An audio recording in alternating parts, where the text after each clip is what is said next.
Now then, we have to get on to Buddhism. And in order to introduce Buddhism, it's necessary to remember the whole background of the world view of India. In other words, what we're going to study, first of all, to understand Buddhism, is Indian cosmology, just as you would have to study the cosmology of the Ptolemaic view of the world in order to understand Dante, and in order to understand lots of things about medieval Christianity. So the cosmology of the Hindus, their view of the universe, has come right into Japanese life through Buddhism, but it antedates Buddhism. Buddhism simply adopted it as a matter of course, just as now if you invented a new religion, you would probably adopt the cosmology of modern astronomy. Well, now, how does the Hindu see the world?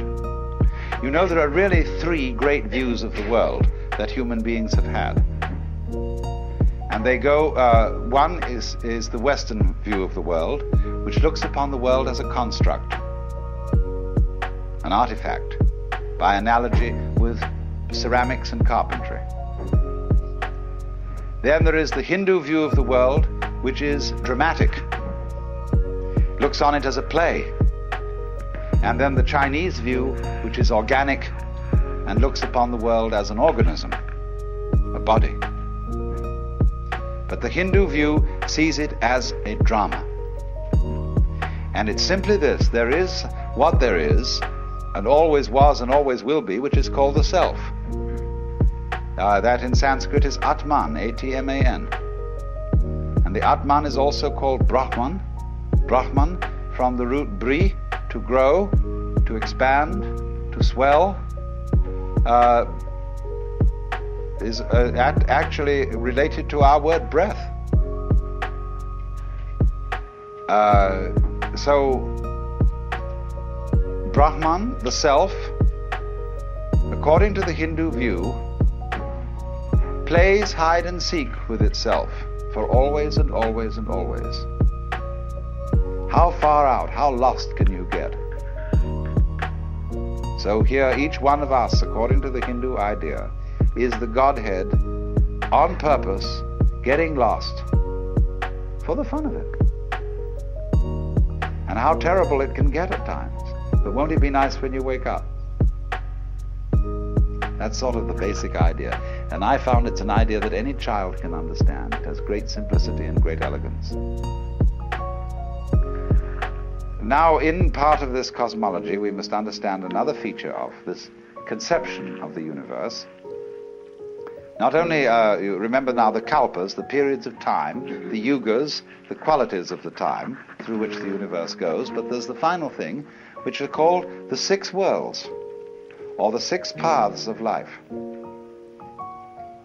And this is very important for Buddhism, although it comes from Hinduism, is represented in what is called the Bhava Chakra. Bhava means becoming, B-H-A-V-A. Chakra, C-H-A-K-R-A, means wheel. The wheel of becoming, the wheel of birth and death. And it has six divisions. It has the top people and the bottom people. The top people are called Deva, D-E-V-A. The bottom people are called Naraka, N-A-R-A-K-A. Devas are angels, and they are the people who are the supreme spiritual successors. The Naraka are tormented in purgatory, and they are the supreme spiritual failures. They are the poles, the happiest people and the saddest people. Then in between there comes the world of the pretas, next to the Naraka, next to the purgatory. The pretas are the frustrated spirits who have tiny mouths and enormous bellies, huge appetites, but very, very limited means of satisfying it. Then next, they come between the Narakas and the Devas at the top. Next up from the pretas are the human beings. And they are supposed to hold a middle position in the six worlds.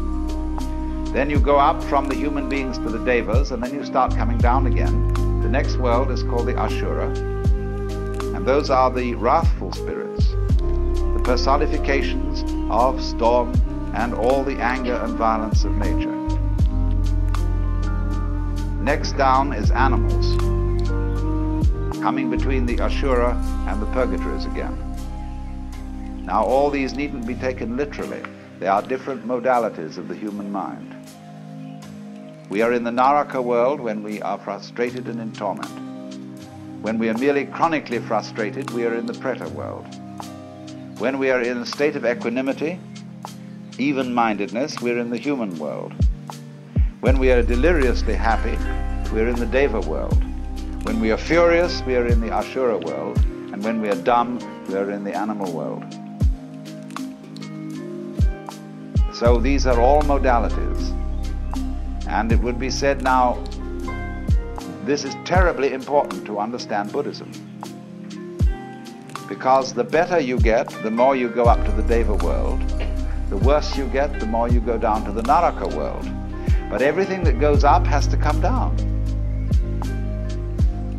So you can't improve yourself indefinitely. If you improve yourself beyond a certain limit, you simply start to get worse. Like when you make a knife too sharp, it begins to wear away. So the Buddhahood or liberation, enlightenment, is on no place on the wheel, unless it might be the center. By ascending, by becoming better, you tie yourself to the wheel by gold chains. By retrogressing and becoming worse, you tie yourself to the wheel with iron chains. But the Buddha is one who gets rid of the chains altogether. And so this will explain why Buddhism, unlike Judaism and unlike Christianity, is not very, very frantically concerned with being good. It is concerned with being wise. It is concerned with being compassionate. It is a little different from being good. With having tremendous sympathy and understanding and respect for all the ignorant people who don't know that they're it, but who are playing the very far-out game of being you and I. And so this is why every Hindu greets his brother not by shaking hands, but by putting his hands together and bowing. This is why the Japanese bow to each other, basically. This is why Buddhist rituals are full of the bowing gesture, because you are honoring the self, playing the roles of all the people around you, and all the more honor is due when the self has forgotten what it's doing, and is therefore in a very far-out situation. Now, that is the basic Hindu view of the world. That's the cosmology which goes along with Buddhism. According to taste, temperament, tradition, popular belief and so on, there is this additional idea that when the Lord, the self, pretends that it's each of us, it first of all pretends that it is something called the Jivatman. The Atman, the self, pretends to be an individual soul called a Jivatman. And the Jivatman reincarnates through a whole series of bodies, life after life after life. And according to what is called karma,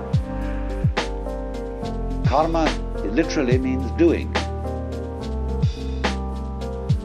The law of doing, whereby acts occur in a series and they are linked with each other in an unbreakable chain.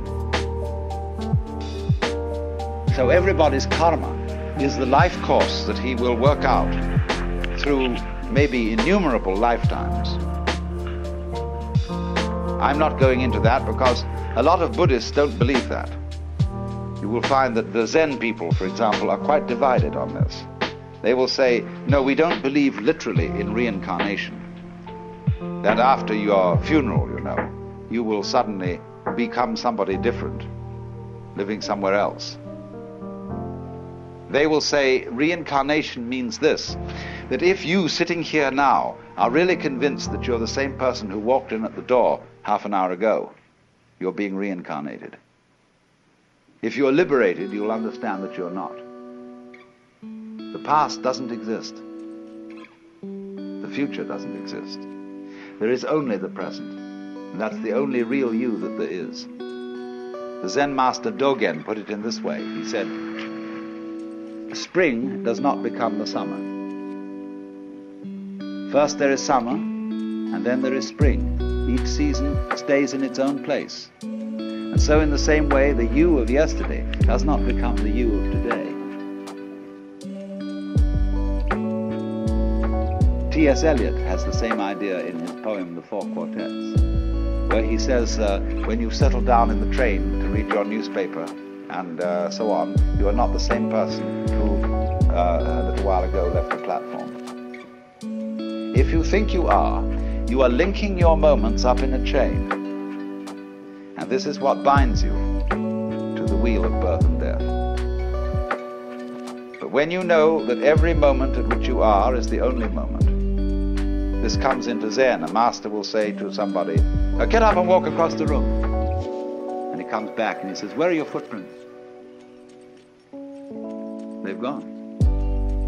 So where are you? Who are you? When we are asked who we are, we usually give a kind of recitation of a history. Well, I'm so-and-so, I was given this name by my parents, I've been to such and such a college, I've done these things in my profession, and I produce a little biography. The Buddha says, forget it. That's not you.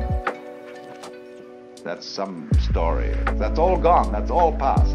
I want to see the real you are now. Well, nobody knows who that is, you see. Because we don't know ourselves except through listening to our echoes and consulting our memories. But then there's a real you, and that again leads us back to this question. Who are you? That is the real you. We shall see how they play with this in Zen, by the koans, to get you to come out of your shell and find out who you really are. Well now, whereas in India, this worldview is tied up with a whole culture involving every circumstance of everyday life. Hinduism is not a religion in the same sense that, say, being an Episcopalian or even a Roman Catholic. Hinduism is not a religion, it is a culture. In this respect, it's more like Judaism than Christianity, because a person is still recognizable as a Jew, even though they don't go to synagogue. Because there's certain cultural things that Jewish people who come of a line of Jewish parents, people who have been practicing Jews, they still continue certain ways of doing things, certain mannerisms, certain attitudes, and so they are cultural Jews instead of religious Jews. Now, Hinduism is the same sort of thing. It is a religion culture. And so it involves living in India, really, to be a Hindu. Because of the differences of climate, the differences of arts and crafts, technology, you can't be a Hindu in the full sense in Japan or in the United States. So what is Buddhism? Buddhism is Hinduism stripped for export. Now the Buddha was a reformer, you might say, in the highest sense of a reformer, someone who wants to go to the original form, or to reform it for the needs of a certain time. The word Buddha is a title, not a proper name. Same way as Christ means the anointed, and it's not the surname of Jesus. So Buddha is not the surname of Gautama. It means the one who is awakened, from the root in Sanskrit Buddh, B-U-D-H, to know.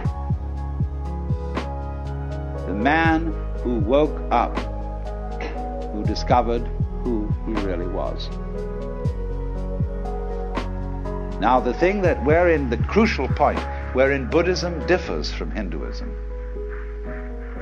is it doesn't say who you are. It has no idea, no concept, and I emphasize the word idea and concept. It has no idea and no concept of God. Because Buddhism is not interested in concepts. It's interested in direct experience, and direct experience only. So from the Buddhist standpoint, all concepts are wrong. Just in the same way that nothing is really what you say it is. Is this a stool? It isn't now, it's a wastebasket.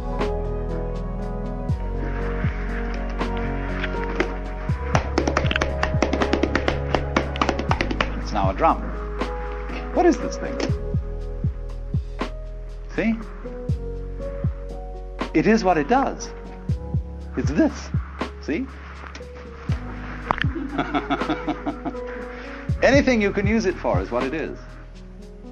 So if you have a rigid idea that it's a stool and you can only sit on it, you're kind of stuck. But if it's all these other things as well, then you suddenly see that anything can be everything.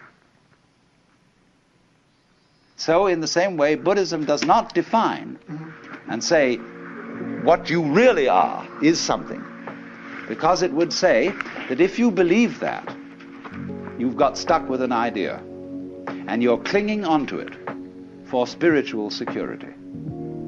So a lot of people say, well, I like to have a religion because it gives me something to hold on to. A Buddhist would say, cut that stuff. So long as you hold on to something, you don't have religion. You only really there when you let go of everything. And you don't depend on any fixed idea, any belief for your sanity or happiness. So you would think Buddhism is very destructive because it breaks down, it doesn't believe in God, it doesn't believe in an immortal soul, it doesn't believe in, doesn't seek any solace in any idea of life after death. It absolutely faces the fact of the transiency of life. There's nothing you can hold on to, so man, let go. Because there's no one to hold on to anything anyway. So Buddhism is the discipline of doing that. But if you do that, you see, you discover something much better than anybody has who has a belief. Because you got the real thing. Only you can't say what it is. They say in Zen that if you're enlightened in Buddhism, you are like a dumb man who has had a wonderful dream. That is to say, when you've had a wonderful dream, you want to tell everybody what it is. But you can't, if you're dumb. See, if you can't speak. So the real thing in Buddhism, which they call nirvana, which is a sort of equivalent to moksha, nirvana means blow out. Phew! You know, the sigh of relief. Because if you hold your breath, you lose it. If you hold on to yourself, you hold on to life, or breath is the spirit, you hold on to God, rock of ages cleft for me, let me cling on to you. It's all dead. Becomes just a rock, just an idol. But let go, breathe out, and you get your breath back. That's nirvana. So the Buddhist idea is, in doctrine, the highest negativism. They characterize the ultimate reality as shunya, which means emptiness. In Japanese, ku, which is the character you use for the sky or the air. When you get an airmail envelope, to write home, the second character is ku, the air, which means emptiness. They use this to translate shunyata, emptiness. Fundamental nature of reality, the sky. But sky, you see, is not negative emptiness. The sky contains all of us. It's full of everything going on. But you can't put a nail in the sky and pin it down. So in the same way, Buddhism is saying, You don't need any gizmos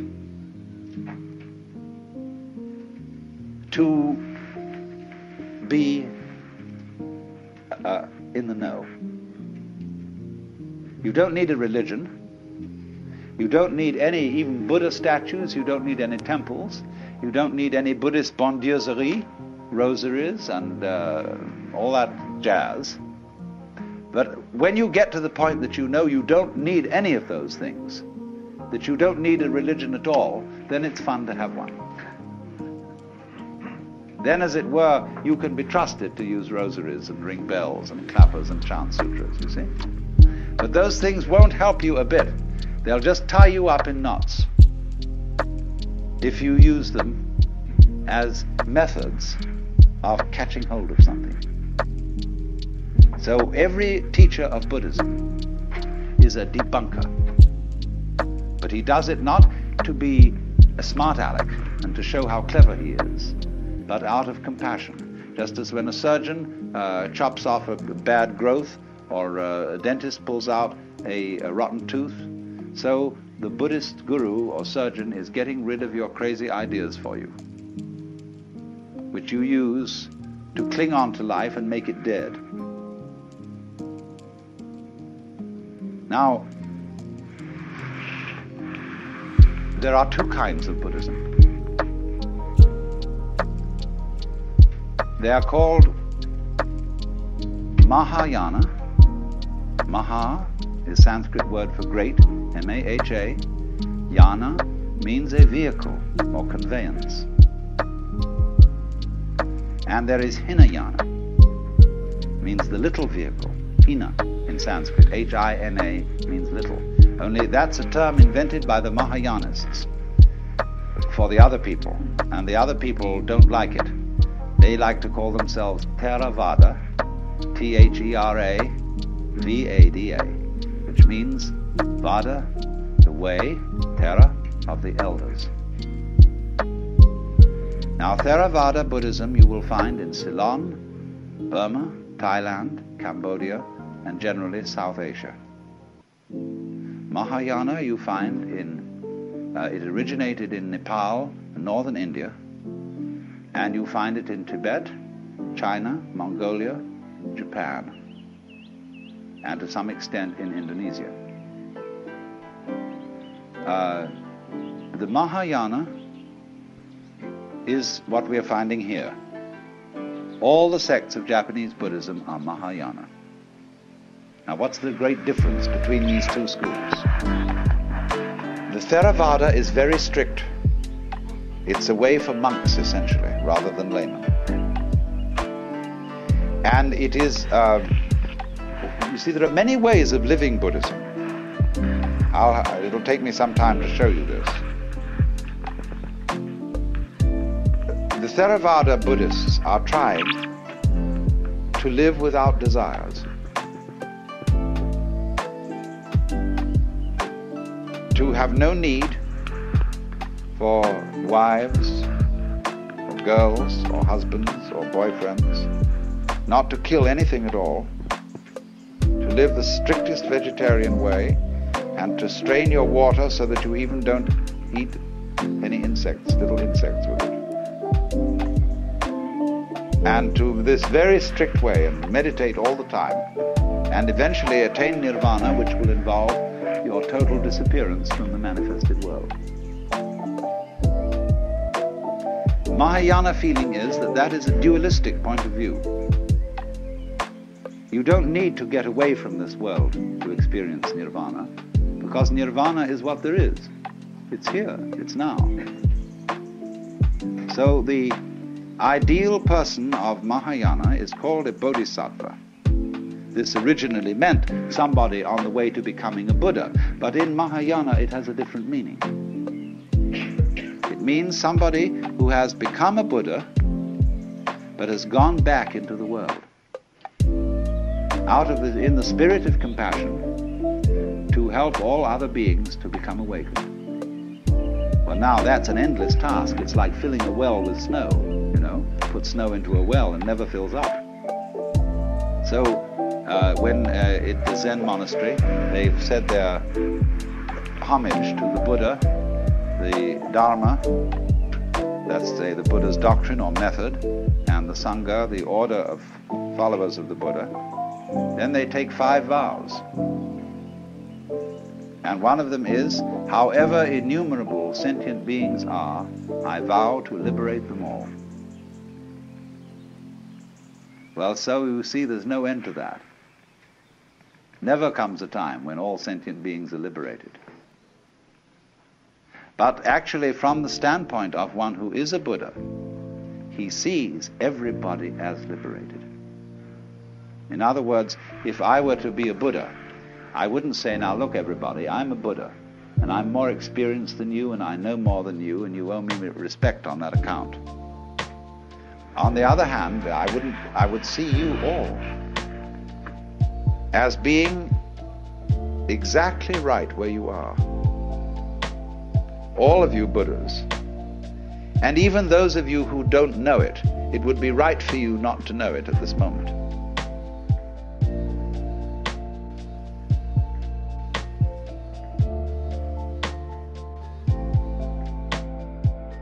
In talking about Buddhism in past seminars, I explained that it's absolutely fundamental to an understanding of Buddhism to recognize that its whole method of teaching is dialectic. That is to say, it consists of a dialogue between a teacher and a student. And the method of this dialogue is called upaya, that is to say, skillful means used by the teacher to bring about the enlightenment of the student. The word upaya meaning expert pedagogy in teaching, but meaning deceit when used in a political context. And since Buddhism is a dialogue, what you ordinarily understand as the teachings of Buddhism are not the teachings of Buddhism. They are simply the opening gambit or the opening process of this dialogue. And the point being that Buddhism is not a teaching. Its essence consists in a certain kind of experience, in a transformation of consciousness which is called awakening or enlightenment, which involves our seeing through or transcending the hoax of being a separate ego. And so a Buddhist does not have the same tendency that a Christian has to want to find out what his faith is by going back to the most original sources. There has always been a tendency in Christianity to ask, what did Jesus really teach? What is the pure New Testament, uncorrupted by theologians and by scribes who inserted things into the mouth of the master? It does not occur to Buddhists to have this attitude because of this dialectic pattern. You see, when you have an acorn, if it's a lively acorn, it grows into an oak. And that's the way it should be. In other words, it should develop into something. And so Buddhism, as it has developed since the days of the Buddha, has gone a long way. It has become sometimes more complex, sometimes more simple. But it has changed radically because the seed which the Buddha planted was alive. Now, for example, when we ask what are the Buddhist scriptures, you can get 2 answers to that question. In the Southern school, there is a set of scriptures which are written in the Pali language, divided into 3 sections, called the Tipitaka, which means the 3 baskets, because these palm leaf manuscripts on which the sutras were eventually written down were of course carried around in baskets, and 3 baskets of these palm leaf manuscript volumes comprise the Buddhist scriptures. But you must remember that in the evolution of these scriptures, that the Buddha wrote nothing, nor did his immediate disciples. That's a very important thing to remember, that all Indian scriptures were for many centuries handed down orally. And so we have no clear guide as to their dates. Because when you hand down an oral tradition, you are not always likely to preserve certain historical landmarks. Supposing we're talking about a certain king, and the name of this king will mark a historical point. But in an oral tradition, the name of the king is likely to be changed every time the story is told, to correspond to the king then reigning. So, in other words, things that do change, that have a historical rhythm, like a succession of kings, they will be changed in handing down the oral tradition. But things that do not change, that is to say, the essential principle of the doctrine, they won't be altered at all. So you must remember that the Buddhist scriptures were for some hundreds of years handed down orally before they were ever committed to writing. And that accounts for their monotonous form. That is why everything is numbered, why there are 4 noble truths, 8 steps of the Eightfold Path, 10 fetters, 5 skandhas, 4 Brahma Viharas or meditation states, and so on and so on. Everything is put in numerical lists so as to be memorized easily. And so there are formulae which are constantly repeated, and this is supposed to aid the memory. Now then, it is obvious that those scriptures of the Pali Canon, when you really sit down and read them, you know that what has happened here is that partly they have a certain monotony due to mnemonic aids, but also that in the course of time before they were written down, many monks spent wet afternoons adding to them, and adding things in such a style that no inspired person could ever have said them. And they made commentaries upon commentaries upon commentaries, and lots of them had no sense of humor. I always love the passage where the Buddha is giving instructions on the art of meditation, and he's describing a number of things on which one could concentrate. And there's a commentator making little notes on this. And so when he's made his list of things on which you could concentrate, like a square drawn on the ground, or the tip of your nose, or a leaf, or a stone, or anything, and then he says, or on anything. And the commentator puts footnote, but not any wicked thing.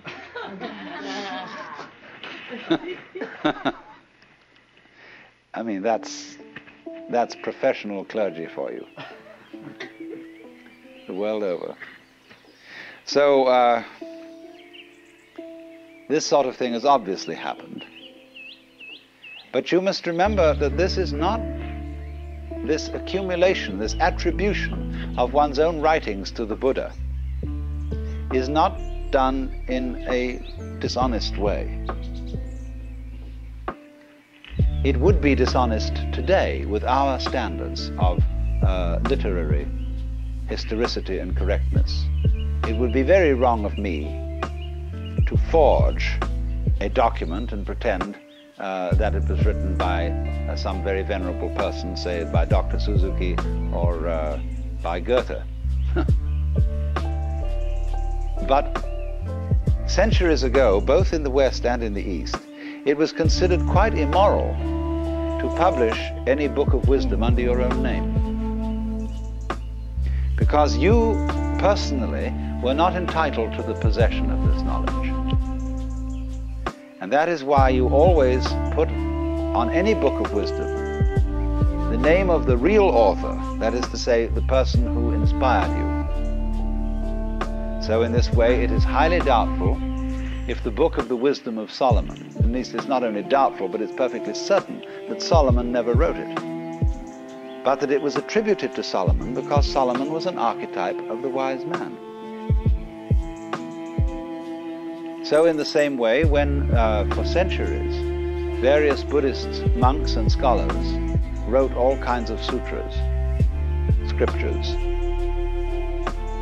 and ascribed them to the Buddha, they were being properly modest. They were saying, these doctrines are not my doctrines. They are the doctrines that proceed from the Buddha in me, and therefore they should be ascribed to Buddha. And so over and above the Pali canon, there is an enormous corpus of scriptures written originally in Sanskrit and subsequently translated into Chinese and Tibetan. We have very inadequate manuscripts of the original Sanskrit, but we have very complete Chinese and Tibetan translations. And so it is primarily from Chinese and Tibetan sources that we have the Mahayana canon of the scriptures over and above the Theravada canon, which is written in the Pali language. Pali is a softened form of Sanskrit, whereas in Sanskrit one says nirvana, in Pali one says nibbana. Sanskrit says karma, Pali says kamma. Sanskrit says dharma, Pali says dhamma. It's very, very similar language, but it's softer in its speech, articulation. Now, it's a general feeling among scholars of the West that the Pali scriptures are closer to the authentic teachings of the Buddha than the Sanskrit ones. And so, with our Christian background and approach to scriptures in general, the West has built up a very strong, you might say, prejudice in favor of the authenticity of the Theravada tradition as against the Mahayana tradition. Whereas the Mahayanists put it this way. They say that they have a hierarchy of scriptures. One for very simple-minded people. The next, they have about 4 grades, going progressively to the scriptures for the most intelligent people. And they say that the Buddha preached that to his intimate disciples first. And then slowly, as he reached out from the most intimate group to others, he came down to what is now the Pali Canon, as the scriptures for the biggest dunderheads. But that the ones that he preached first were not revealed until long, long after his death. So they have no difficulty in making a consistent story about the fact that the scriptures in Sanskrit represent a level of the historical evolution of Buddhist ideas that, from our point of view, could not possibly have been attained in the Buddha's lifetime. But you see, they say, though that the latest revealed was actually the first taught to the in-group.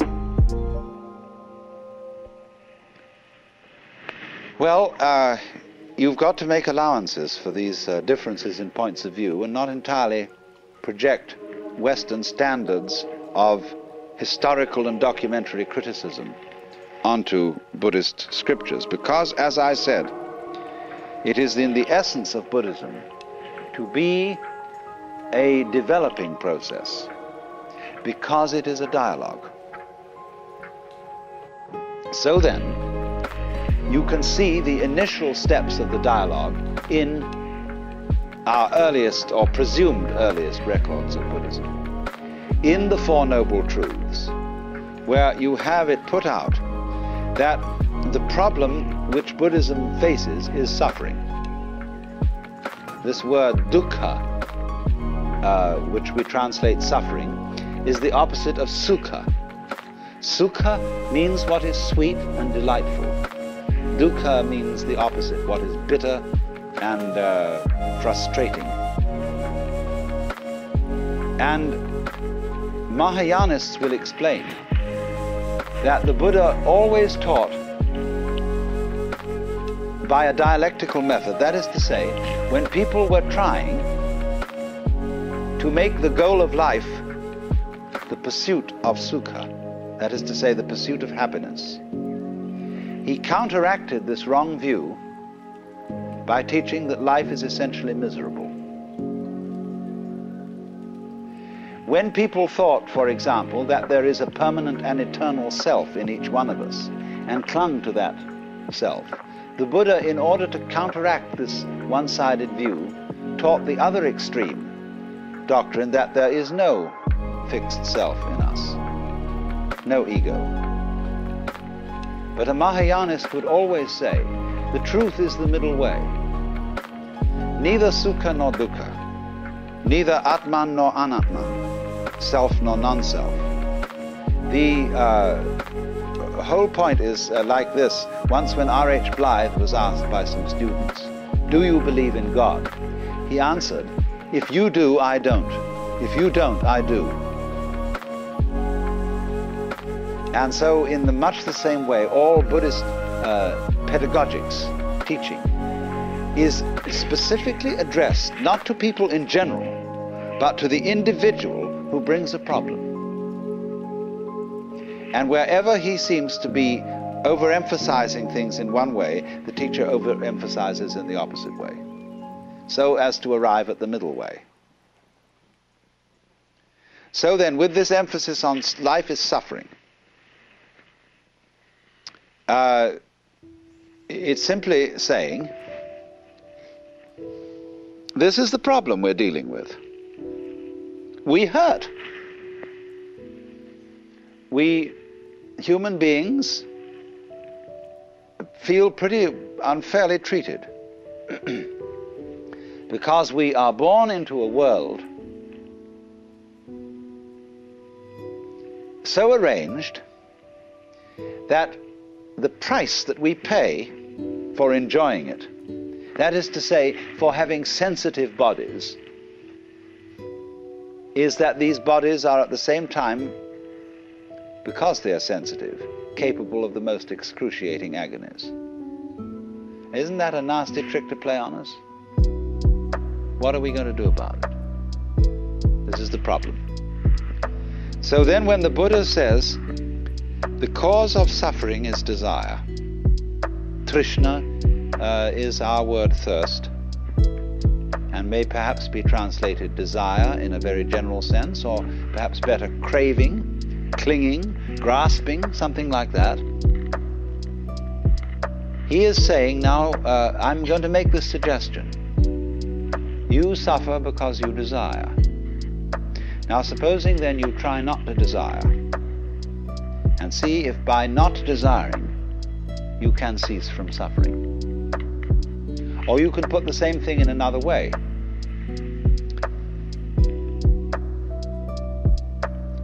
You can say to a person, it's all in your mind. There is nothing either good or ill, but thinking makes it so. And therefore, if you can control your mind, you've nothing else that you need control. For example, you don't need to control the rain if you can control your mind. If you get wet, it's only your mind that makes you think it's uncomfortable to be wet. A person who's got good mental discipline can be perfectly happy wandering around in the rain. You don't need a fire if you've got good mind control. because if you've got ordinary bad mind control, when it gets cold, you start shivering. That's because you're putting up a resistance to the cold. You're fighting it. But don't fight it. Relax to the cold. And in other words, this is a matter of mental attitude, and then you'll be fine. Always control your mind. This is another way of approaching it, you see. Now then, as soon as the student begins to experiment with these things, he finds out that it's not so easy as it sounds. Not only is it very difficult not to desire, not only is it very difficult to control your mind, but there's something phony about the whole business. And this is what you're intended to discover. That namely, when you try to eliminate desire in order to escape from suffering, you desire to escape from suffering. You are desiring not to desire. In other words, I'm not merely playing with logic. I'm saying that a person who is escaping from reality will always feel the terror of it. It'll be like the hound of heaven that pursues him. And he's escaping in a way even when he's trying not to escape. And it was this point, you see, that this method of teaching was supposed to educate from you, to draw out from you. Not by saying to anybody all this in the first place, but by making the experiment not to desire, or the experiment to control your mind thoroughly.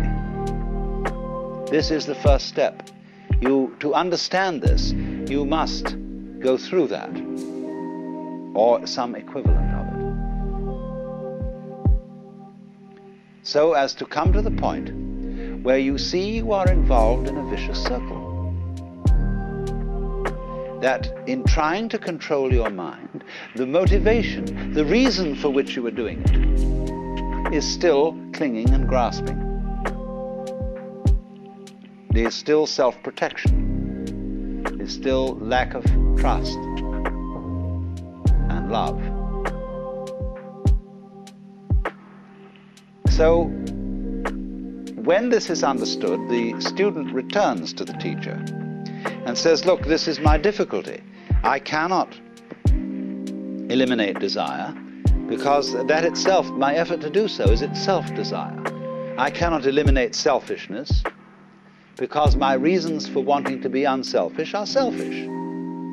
As one of the Chinese Buddhist classics puts it, when the wrong man uses the right means work in the wrong way. Now, the right means are all the traditional disciplines. And you're going to use them. You see, you're going to practice Zazen or whatever and make yourself into a Buddha. But you see, if you're not a Buddha in the first place, you can't become one because you'll be the wrong man. You're using the right means, but because you're using them for a selfish intent or a fearful intent, you're afraid of suffering and you don't like it and you want to get out of it, you want to escape. All these, you see, are the motivations which frustrate the right means. So one is meant to find that out. And so then, in course of time, when all this was thoroughly explored by the Buddha's disciples, there developed a very evolved form of this whole technique of dialectic, which was called Madhyamika, Madhyamika. It means the middle way. But it was a form of Buddhist practice and instruction developed by Nagarjuna, Nagarjuna, who lived approximately in 200 AD.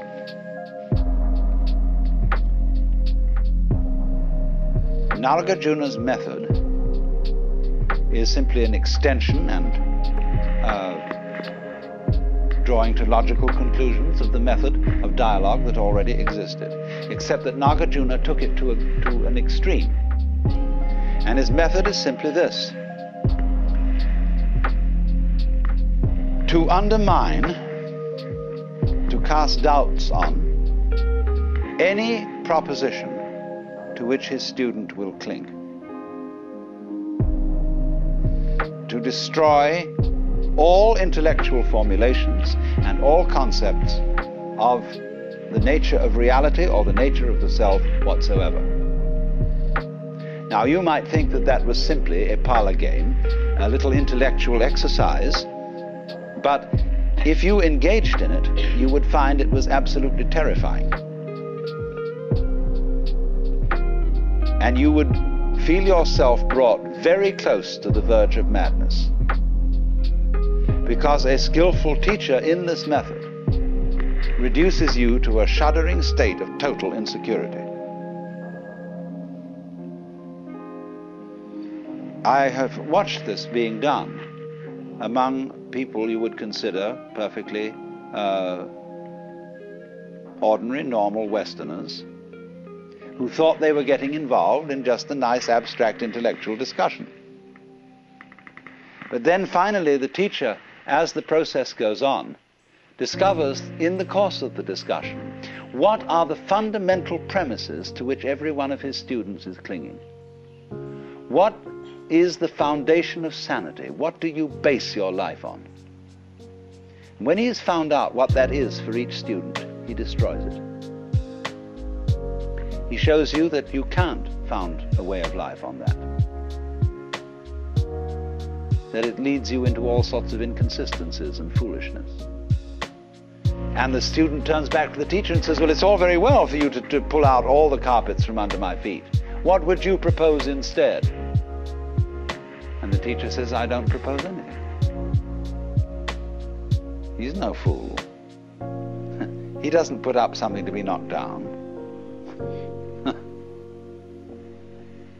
But you see, here are you. If you don't put up something to be knocked down, then you can't play ball with the teacher. And you may say, well, I don't need to. Then on the other hand, there's something nagging you inside telling you you do. And so you go and play ball with him, and he keeps knocking it down. Whatever you propose, whatever you cling to. And this exercise produces in the individual a real traumatic state. People get acute anxiety. And you wouldn't think so, because it's just seen as if it were nothing more than a discussion on a very intellectual and abstract level. But when it really gets down to it, and you find that you don't have a single concept you can really trust, it's the heebie-jeebies.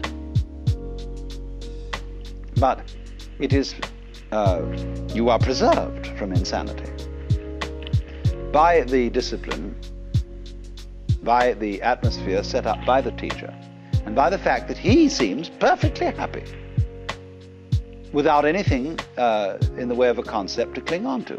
And the student looks at him and says, he seems to be all right.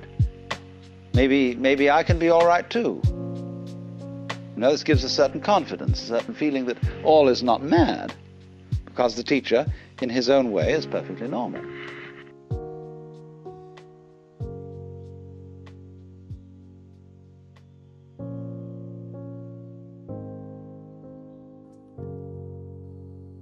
I want to start by re-emphasizing the point that what are called the religions of the East, the ones we're discussing, Hinduism, Buddhism, and Chinese Taoism, they don't involve that you believe in anything specific. And they don't involve any idea of obedience to commandments from above. And they don't involve any conformity to a specific ritual, although they do have rituals, but their rituals vary from country to country and from time to time.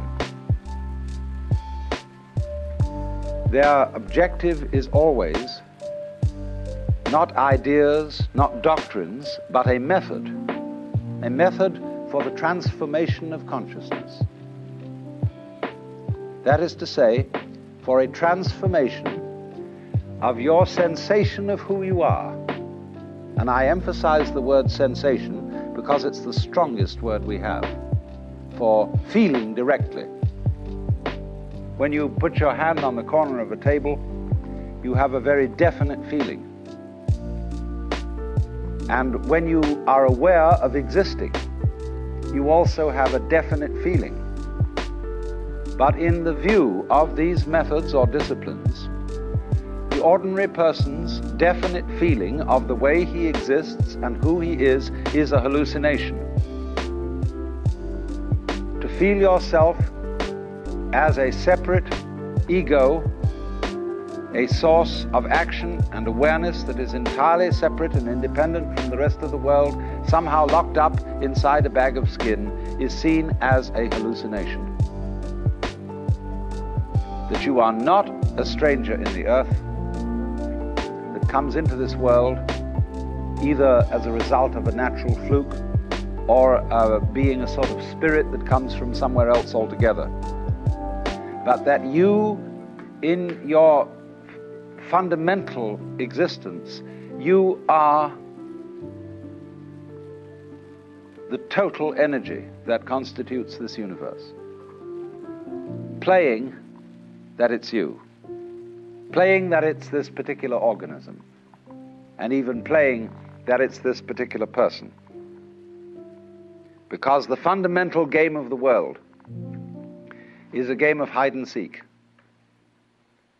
That is to say, that the colossal reality, the energy that is everything, that is a unitary energy, that is one, plays at being many, at manifesting itself in all these particulars that we call you and you and you and you and you and you and you and you and this and that and all around us. And it's fundamentally a game. And you can say that this goes really for all the systems that I'm talking about. It's the basis of Hinduism, of Buddhism, and of Taoism, this intuition. Now today we're going to talk about Buddhism. Buddhism is an offshoot of Hinduism. You could in a way call it a reform of Hinduism, or Hinduism stripped for export. It originates in northern India, close to the area that is now Nepal, shortly after 600 BC. There was a young prince by the name of Gautama Siddhartha who became the man we call the Buddha.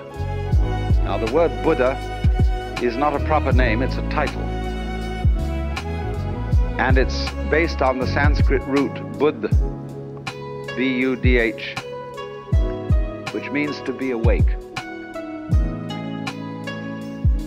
And so you could say the Buddha is the man who woke up from the dream of life as we ordinarily take it to be, and found out who he was, who he is.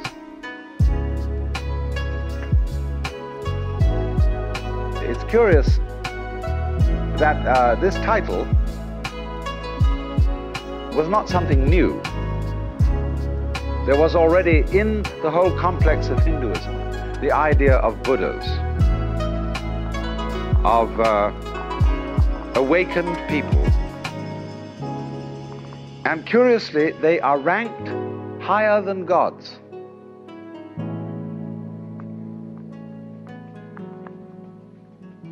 Because in the view of Hinduism, even the gods, or the angels, the devas, are still bound on the wheel of the sort of squirrel cage, of going round and round and round in the pursuit of success. And the idea is that if you pursue something that you can call success, pleasure, good, virtue, which originally of course means strength, magical power, all these positive things, you are under illusion because the positive cannot exist without the negative. To be, you only know what to be is by contrast with not to be. So if we say, now, there is a coin in the left hand, there is no coin in the right. And from this you get the idea of to be and not to be. And you can't have the one without the other. So if you try to pursue, to gain the positive, and to deny, get rid of the negative, it's as if you were trying to arrange everything in this room so that it was all up and nothing was down. You can't do it. You set yourself an absolutely insoluble problem. Because the basis of life is spectrum. Now consider the spectrum of colors. When you think of a spectrum, in what form do you think of it? Most people think of it as a ribbon, with red at one end and purple at the other.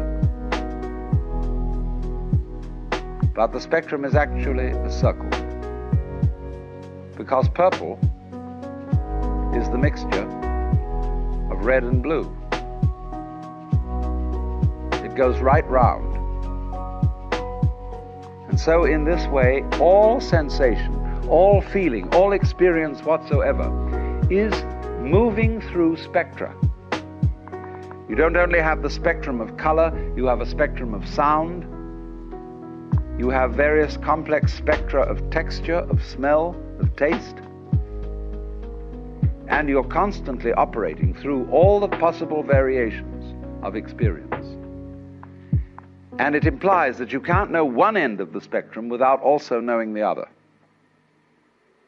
So if you wanted, say your favorite color is red, and you wanted only red, and you had to exclude, therefore, blue and purple. Without blue and purple, you can't have red. Behind, of course, all the various colors in the spectrum is the white light.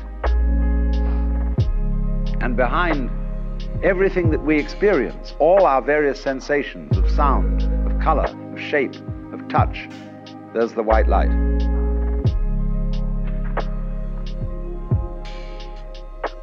And I'm using the phrase the white light rather symbolically. I don't mean it literally. But there is common to all sensations what you might call the basic sense. And if you explore back into your sensations and reduce them all to the basic sense, you're on your way to reality, to what underlies everything, to what is the ground of being, the basic energy. And to the extent that you realize this and know that you are it, you transcend, you overcome, you surpass the illusion that you are simply John Doe, Mary Smith, or what have you. So then, the Buddha, as the man who woke up, is regarded as one Buddha among a potentiality of myriads of Buddhas. Everybody can be a Buddha. Everybody has in himself the capacity to wake up from the illusion of being simply this separate individual. The Buddha made his doctrine very easy to understand, because in those days there wasn't very much writing being done, and people committed things to memory. And so he put his doctrine or method in various formulae, which are very easy to remember, and I'm going to explain it in those terms so that you can remember it just as well. He, of course, practiced the various disciplines that were offered in the Hinduism of his time, but he found in a certain way that they had become unsatisfactory, because they had overemphasized asceticism, had overemphasized putting up with as much pain as you can There was a feeling, you see, that if the problem of life is pain, let us suffer. And this is the root of the ascetics, you see, who lie on beds of nails, who hold a hand up forever and ever and ever, who eat only one banana a day, who renounce sex, who do all these weird things, because they feel that if they head right into pain and don't become afraid of it, but suffer as much pain as possible, they will, by this method, overcome the problem of pain. And they will set themselves free from anxiety. There's a certain sense in that, as you can obviously see. Supposing, for example, you have absolutely no fear of pain. You have no anxieties, you have no hang-ups. How strong you would be. Nobody could stop you. You would have ultimate courage. But the Buddha was very subtle. He is really the first historical psychologist, the great psychologist, psychotherapist. He is very subtle because he saw that a person who is fighting pain, who is trying to get rid of pain, is still really fundamentally afraid of it. And therefore, the way of asceticism is not right. Equally, the way of hedonism, of seeking pleasure, is not right. So, the Buddha's doctrine is called the middle way, which is neither ascetic nor hedonistic. So it's summed up in what are called the Four Noble Truths. And the first is called dukkha.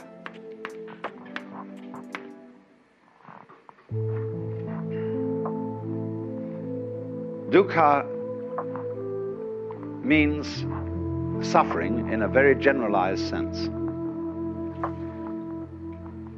You could call it chronic frustration. And it is saying that life as lived by most people is dukkha. Is an attempt, in other words, to solve insoluble problems. Try to draw a square circle. You can't, because the problem itself is meaningless. Try to arrange the things in this room so that they're all up and none of them down. It is meaningless. Such a problem cannot ever be solved. So try to have light without dark, or dark without light. It can never be solved. So the attempt to solve problems that are basically insoluble, and to work at it through your whole life, that is dukkha. Now, he went on to analyze this, that there are what he called three signs of being. The first is dukkha itself, frustration. The second is anitya. And this means the letter A in Sanskrit at the beginning of a word is often the equivalent of our non. So nitya means permanent, anitya means impermanent. That every manifestation of life is impermanent. And therefore, our quest to make things permanent, to straighten everything out, to get it fixed, is an impossible and insoluble problem. And therefore, we experience dukkha, or this sense of fundamental pain and frustration, as a result of trying to make things permanent. And the third sign of being is called anatman. Now, you know from my talk on Hinduism that the word atman means self. Anatman means therefore non-self. That there is in you no real ego. Now, I've explained that already. I've explained in talking about Hinduism that the idea of the ego is a social institution. It has no physical reality. It is simply, the ego is your symbol of yourself. Just as the word water is a noise which symbolizes a certain liquid reality, so the idea of the ego, the role you play, who you are, is not the same as your living organism. Your ego has absolutely nothing to do with the way you color your eyes, shape your body, circulate your blood. That's the real you. But it's certainly not your ego, because you don't even know how it's done from the standpoint of your conscious attention.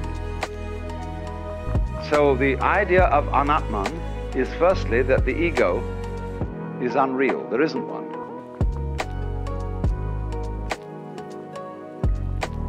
Now then, this then is the first truth. There is this situation that we have dukkha, or frustration, because we are fighting the changingness of things, and because we don't realize that the ego, the I, is unreal. The second of the Four Noble Truths is then called Trishna.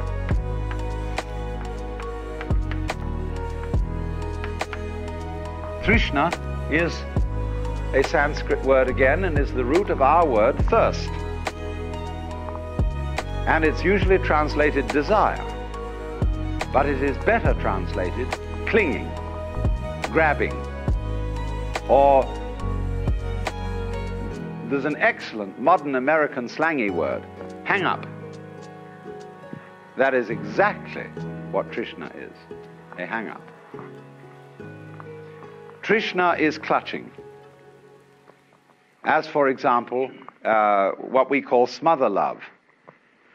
When a mother is so afraid that her children may get into trouble, that she protects them excessively. And as a result of this, prevents them from growing. Or when lovers cling to each other excessively and have to sign documents that they will curse and swear to love each other always, they are in a state of Trishna. And this is the same thing as holding on to yourself so tightly that you strangle yourself. Now, so the second truth then about Trishna is that the cause of dukkha is Trishna. Clinging is what makes suffering. If you don't recognize that this whole world is a phantasmagoria, an amazing illusion, a weaving of smoke, and you try to hold on to it, you see, then you start suffering. Seriously suffering. Trishna is in turn based upon avidya.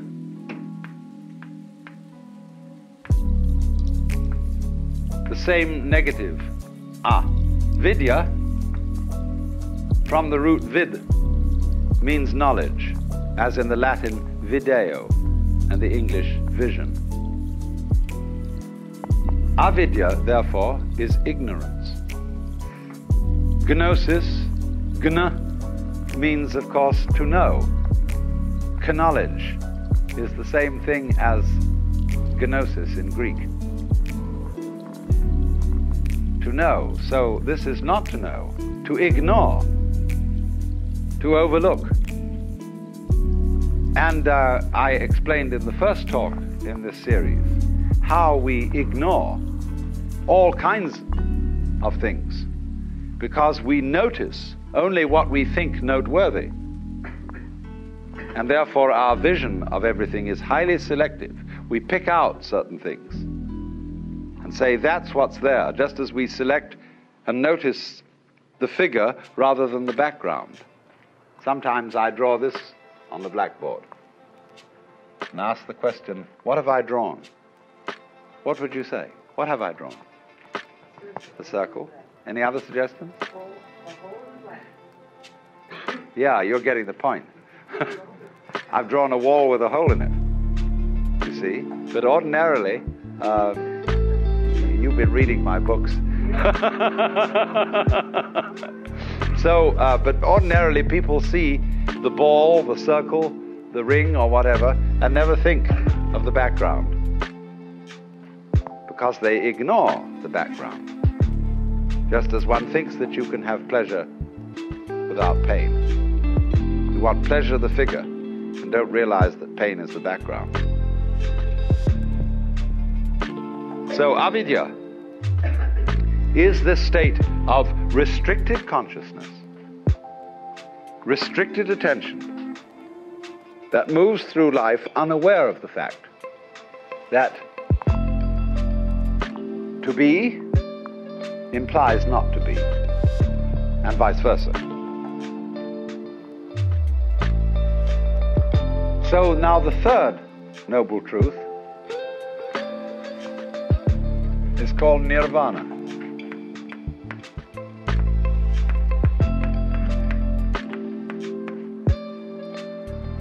This word means blow out.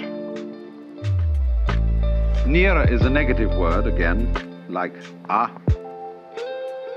Vana is blowing. So it's a kind of outblowing. Now, in breathing, you know that breath is life. The Greek word, you may pronounce it pneuma or pneuma, is the same as spirit. And spirit means breath. In the book of Genesis, when God had made the clay figurine that was later to be Adam, he breathed the breath of life into its nostrils. And it became alive, because life is breath. But now, if you hold your breath, you lose it. He that would save his life will lose it. So breathe in, get as much air as you can, and Trishna, cling, and you lose it. So nirvana means breathe out.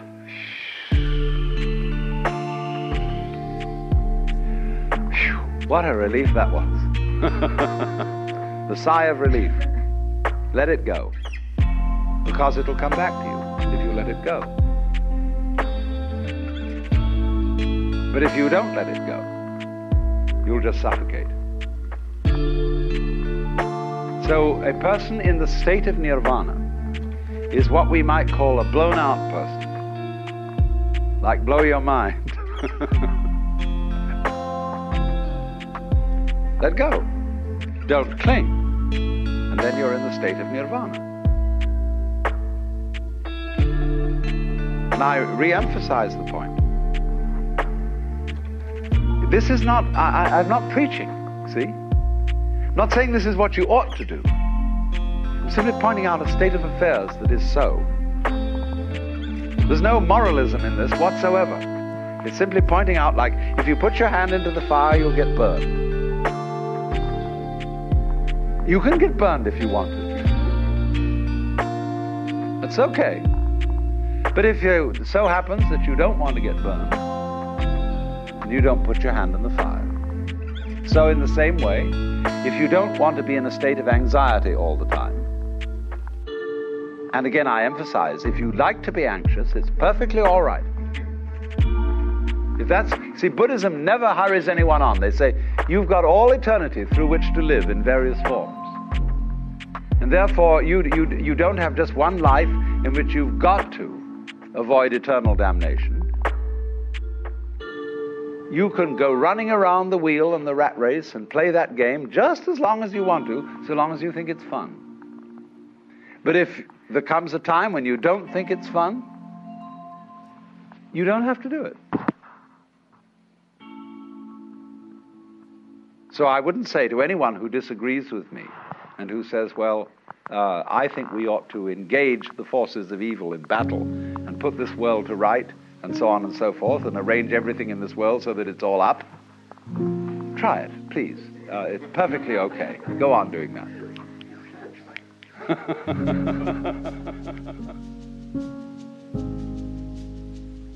But if you see that it's futile, then you can let go. Don't try to cling. Relax. And if you do that, you're in the state of nirvana. And you become a Buddha. And of course it means that you become a rather astonishing person. You may, of course, be subtle about it and make like you're a very ordinary person so that you don't get people mixed up. And so in Buddhism, the Buddha explained that his doctrine, his method, was a raft. It's sometimes called a yana. The word Y-A-N-A, yana, means a vehicle, a conveyance. And when you cross a river on a raft, and you get to the other shore, you don't pick up the raft and carry it on your back. You leave it behind. But people who are what I would call hooked on religion are always on the raft. They're going back and forth, back and forth, back and forth on the raft. So the clergyman tends to turn into a ferryman who's always on the raft and never gets over to the other shore himself. Now, there's something to be said for that, because how are we going to get the raft back to the first shore to bring over the other people? See? Somebody has to volunteer to take the back journey. But he must be awfully careful to realize that the real objective is to get the people across and set them free. If you dedicate yourself to ferrying people across, don't ask them to come back on the raft with you, because you'll get overcrowded and people will think that the raft is the goal rather than the other shore. So when I find this in actual practice, that when clergymen do not ever ask for money, and it's all right, you know, like a doctor who simply charges a fee, says, you come to me, you pay me so much. But the clergyman says, he doesn't say pay me so much, he says, we would like your pledge, your voluntary contribution. See, and then nobody knows what to give. That's the idea of the raft. Now then, the fourth noble truth is called marga.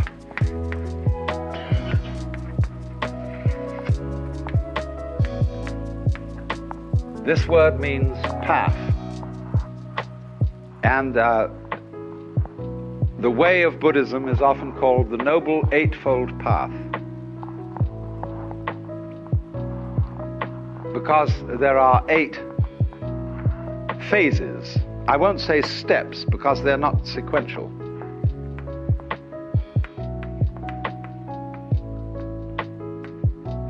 Samyak is a very curious phrase. It doesn't mean right in our sense of correct. Sam is the same really as our word sum. Total, complete, all-inclusive. We might use the word integrated, as when we say a person has integrity. That a person who has integrity, we mean he's all of a piece. He's not divided against himself. So, in this sense of samyak, drishti, this is related to the word darshan, which means a point of view or viewing. When you go to visit a great guru or teacher, you have darshan, you look at him and you offer your reverence to him. This is darshan. Many senses of it. but it means simply to view. Look at the view. So the Samyak Darshan is the complete view. For example, let's take the constellation called the Big Dipper. We look at it from a fairly restricted zone in space, and it always seems, whatever the season of the year, because we're so far away from it, that those stars in the Big Dipper are in the same position. But imagine looking at it from somewhere else in space altogether, and those stars would not look like a dipper. They'd be in another position. Now then, what is the true position of those stars? Don't you see there isn't one? Because wherever you look, the position alters. You could say that the true situation of those stars is how they are looked at from all points of view, all possible points of view. Inside the constellation, looking outwards, outside the constellation, looking inwards, from everywhere and everywhere. But you see, there is no such thing as the truth.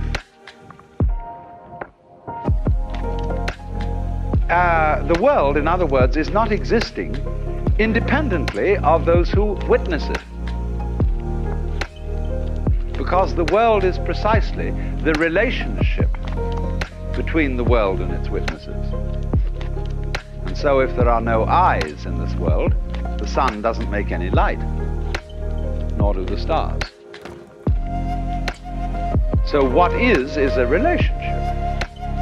You can, for example, prop up two sticks by leaning them against each other, and they will stand. But only by depending on each other. Take one away and the other falls. So in Buddhism it is taught that everything in this universe depends on everything else. That we have a kind of a huge network, and this is called the doctrine of mutual interdependence.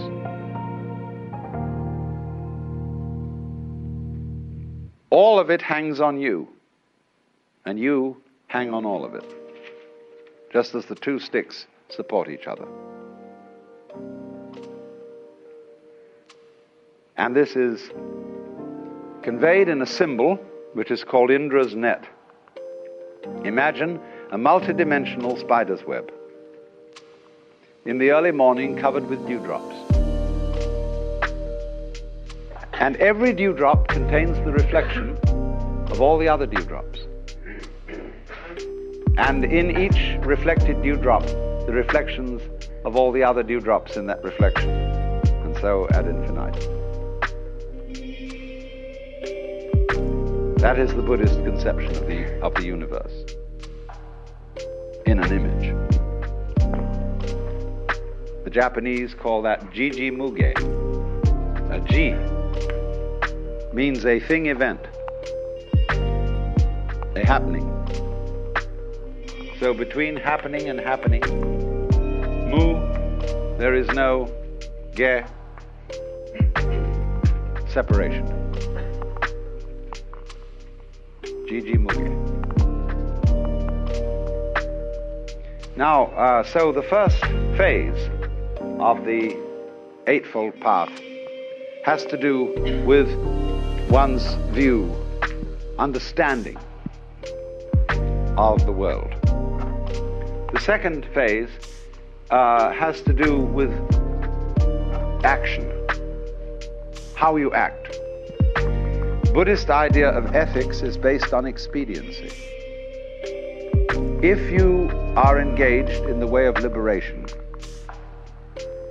and you want to clarify your consciousness, doing that is inconsistent with certain kinds of action. So every Buddhist makes 5 vows, 5 precepts. And you may perhaps have heard the Buddhist formula of taking what is called Panchasila, the 5 precepts. And they take what are called Tisarana, the 3 refuges and the 5 precepts.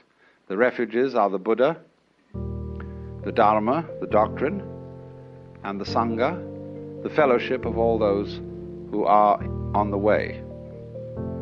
So the priest, the bhikkhu, the Buddhist monk, and the lay people will chant the formula. Buddhang saranang gacchami, Sanghang saranang gacchami, Sanghang saranang gacchami. Those are the 3 refuges, the Buddha, the Dharma, and the Sangha.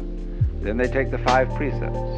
Panatipata veramani sikapadang samadhiyami, adinadana veramani sikapadang samadhiyami, kamesu michachara veramani sikapadang samadhiyami, musavada veramani sikapadang samadhiyami, kamesu michahara veramani sura merya majapamadatana veramani sikapadam samadhiyami. So they take these 5 precepts. Panatipata. I undertake the precept to abstain from taking life. Adinadana. I undertake the precept to abstain from taking what is not given. Kamesu mityahara. I undertake the precept to abstain from exploiting the passions. Musavada. I undertake the precept to abstain from falsifying speech. Sura merya majapamadatana. I undertake the precept to abstain from being intoxicated by sura, merya, and majapamadatana, whatever they were.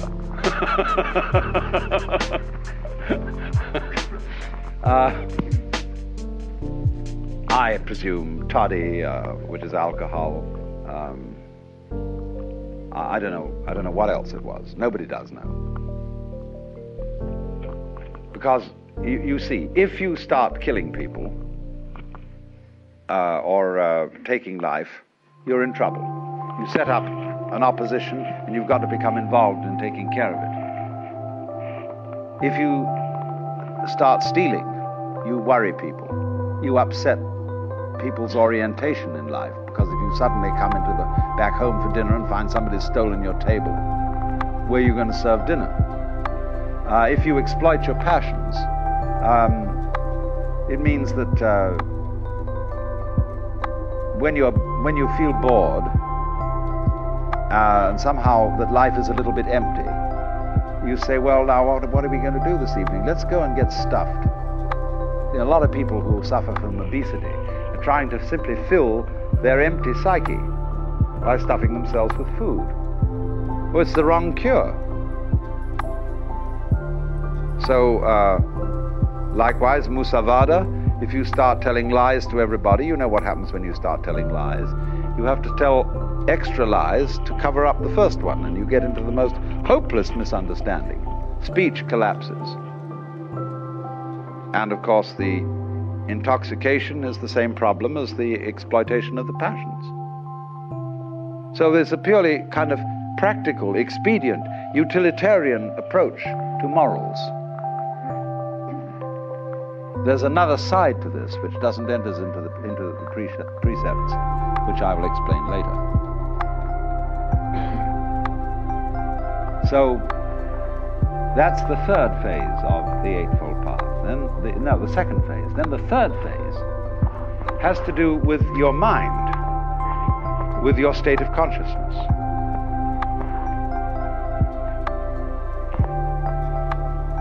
And this has to do with what we would ordinarily call meditation. There are the 2 final, the 7th and 8th aspects of the path are called Samyak Smriti and Samyak Samadhi. Smriti means recollection. That's the best English word for it. Now, do you understand the word recollect? is to gather together what has been scattered. What is the opposite of remember? Obviously dismember. What has been chopped up and scattered becomes remembered. So in the Christian scheme, do this in remembrance of me.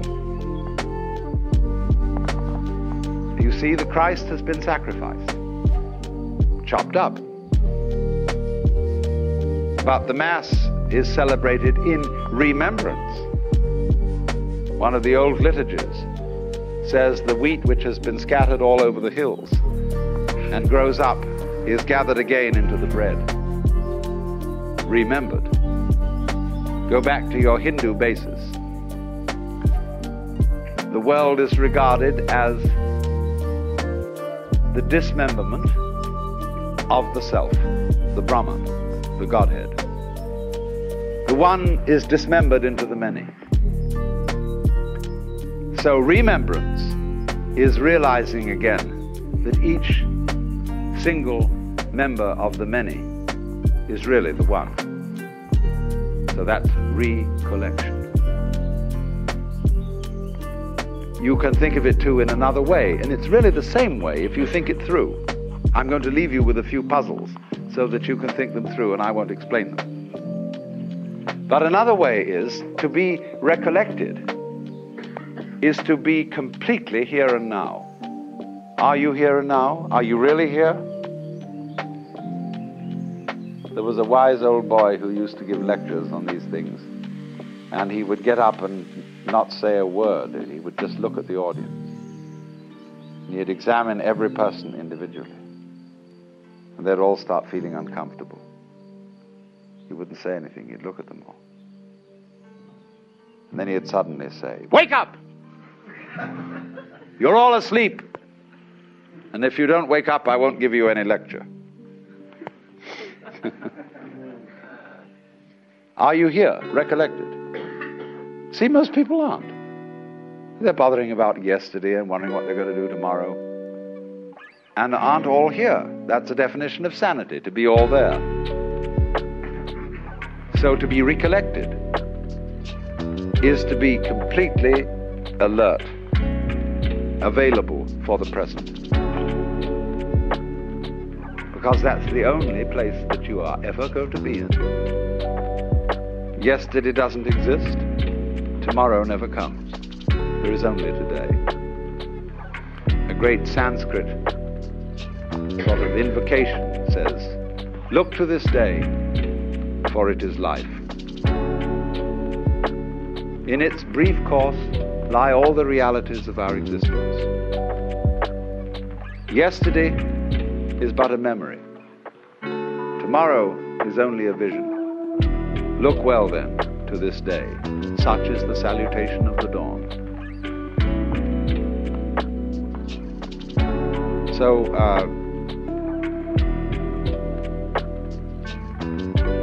Smriti means then recollectedness in the sense of being all here. In the sense that this is the only where there is. Then beyond that comes samadhi. Again, notice the presence of this word S-A-M, sam. Samadhi is integrated consciousness in which there is no further separation between the knower and the known, the subject and the object.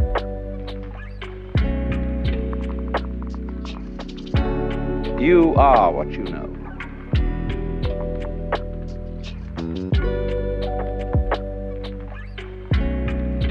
Now we think in the ordinary way that we are the witnesses of a constantly changing panorama of experience, from which we as the knowers of this in a way stand aside and watch it. We think of our minds as a kind of tablet upon which experience writes a record, and the tablet is always there, although the experience goes by. And eventually the experience, by writing so much on the tablet, wears it out. It's all scratched away, and you die. See?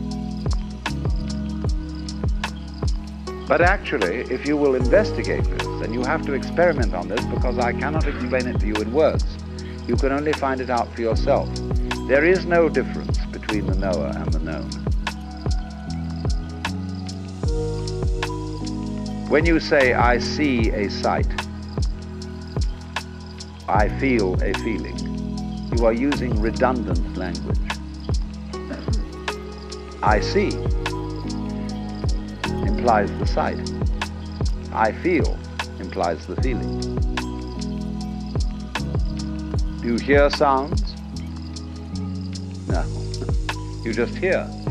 Or you can say there are sounds. Either one will do. So you will find, if you thoroughly investigate the process of experiencing, that the experiencing is the same as the experiencer.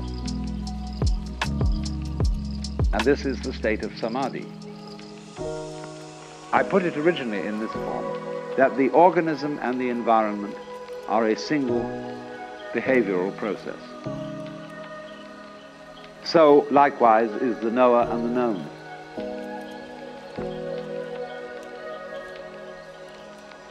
So you, as someone who is aware,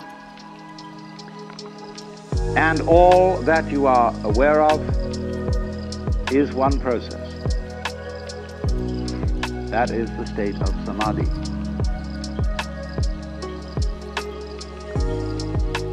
And you get to that state by the practice of meditation. Every Buddha figure practically is seen in the sitting posture of meditation, which is sitting down quietly and being aware of all that goes on without comment, without thinking about it. And when you stop categorizing, verbalizing, talking to yourself inside your head, naturally the separations between, for example, knower and known, self and other, simply vanish. Can you point to the difference between my 5 fingers? Where will you put your finger if you want to point to the difference? You see, the idea of difference is an abstraction. It just isn't there in the physical world. Of course, that's not saying that the fingers are joined like a duck's claws with a web, but that it's just that. They're not the same. That's an idea. They're not different. That's an idea. And these ideas just aren't here. See? You can't point to it. You can't put your finger on it. Get then to the state of affairs where you see the world free from concepts. That's what Buddhists mean by void. When they say the world is basically, they use the phrase shunya. That has a meaning of like empty, void. Everything is shunya. This has certainly also the meaning of anitya, of transience, but basically it means you can't catch the world in a conceptual net. Just if you try to catch water in a net, it all slips through. If you try to tie up water in a paper package or grab it in your hands, it all flows through. So, shunya, it doesn't really mean that the world itself, that the energy of the world is nothing at all. It means that no concept of it is valid.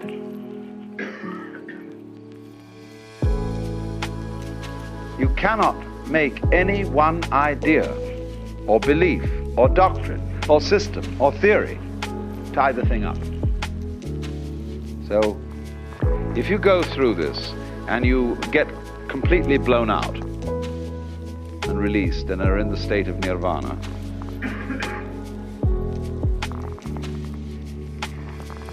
for no reason that anybody can explain, just as, for example, as I pointed out, when you see that you can't change yourself, you can't lift yourself up by your own bootstraps, you then get a new access of psychic energy. So in exactly the same way, when you get to this state of nirvana, there wells up from within you what the Buddhists call karuna, or compassion. The sense that you aren't different from everybody else. Everybody else's suffering is your suffering. And so this tremendous sense of solidarity with all other beings arises. So that he who reaches nirvana doesn't, as it were, withdraw into a sort of isolated peace, but is always coming back into the world, into the difficulties, into the problems of life, in compassion for everyone else. You can't be saved alone, because you're not alone. You are the whole cosmos.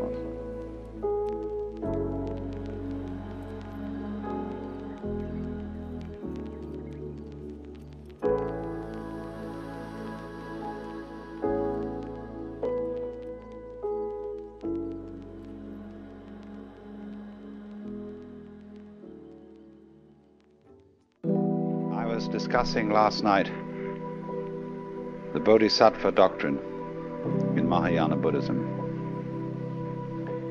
and comparing it or relating it to the two great tendencies in Indian spirituality: anti-worldliness or otherworldliness, and world affirmation, and showing how the idea that the highest kind of a Buddha is in a certain way a non-Buddha. The highest kind of a Buddha is like an ordinary person.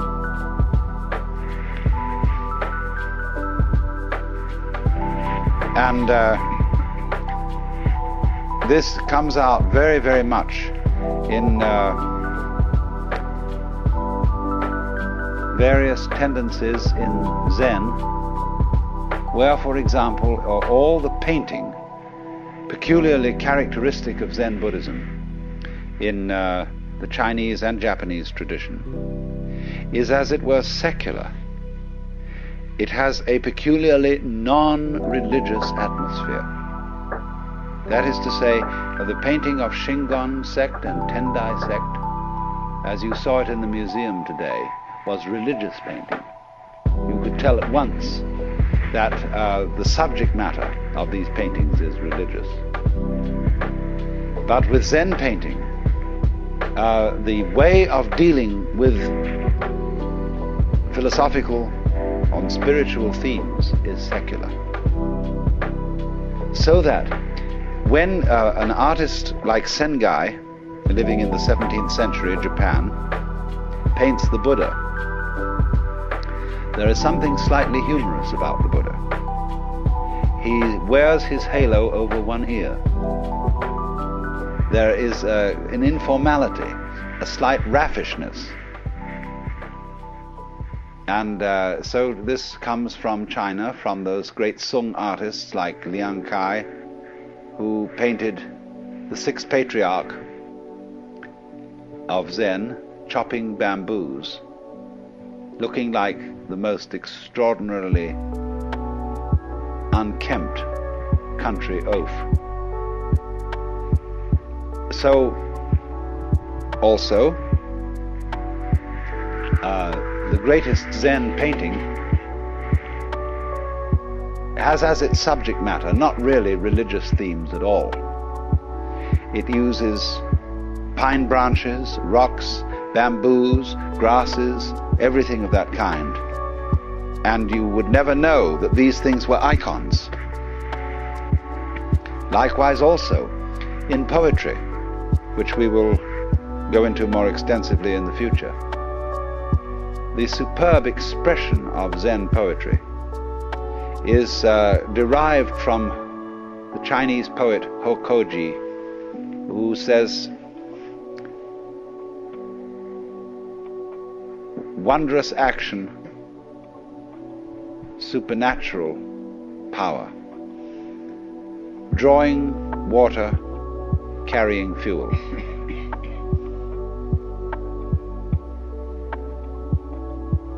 Now, that poem is a little bit too religious for Zen taste. And so, preferable to that is Basho's famous poem, The Old Pond, a frog jumps in, plop. Plop is the only possible English translation for the Japanese mizu no otto, which means literally the water's sound. Plop. But that poem, you see, is a very high-style Zen poem, because it has nothing in it about religion. There is a poem on the edge, which also was written by Basho, which says, when the lightning flashes, how admirable he who does not think life is fleeting. You see, the flash of a lightning is a Buddhist cliche for the transiency of the world. Your life goes by and it disappears as fast as a flash of lightning. That becomes a cliche. So, all religion, all religious comments about life eventually become cliches. Religion always is falling apart and becoming a certain kind of going through the motions, a kind of imitation of attitudes, as if one would say, we've got a book called The Imitation of Christ. It's a terrible book. Because everybody who imitates Christ is a kind of a fake Jesus. So in the same way, there's all kinds of imitation Buddhas, not just sitting on altars made of wood, gilded, but just sitting around in monasteries. So one might say then that the highest kind of religious or spiritual attainment has no way, a sign about it that it is religious or that it is spiritual. And so as a metaphor for this, there was used in Buddhism from the very beginning the idea of the tracks of birds in the sky. They don't leave any tracks. And so the way of the enlightened man is like the track of a bird in the sky. And as one poem, a Chinese poem says, entering the forest, he does not disturb a blade of grass.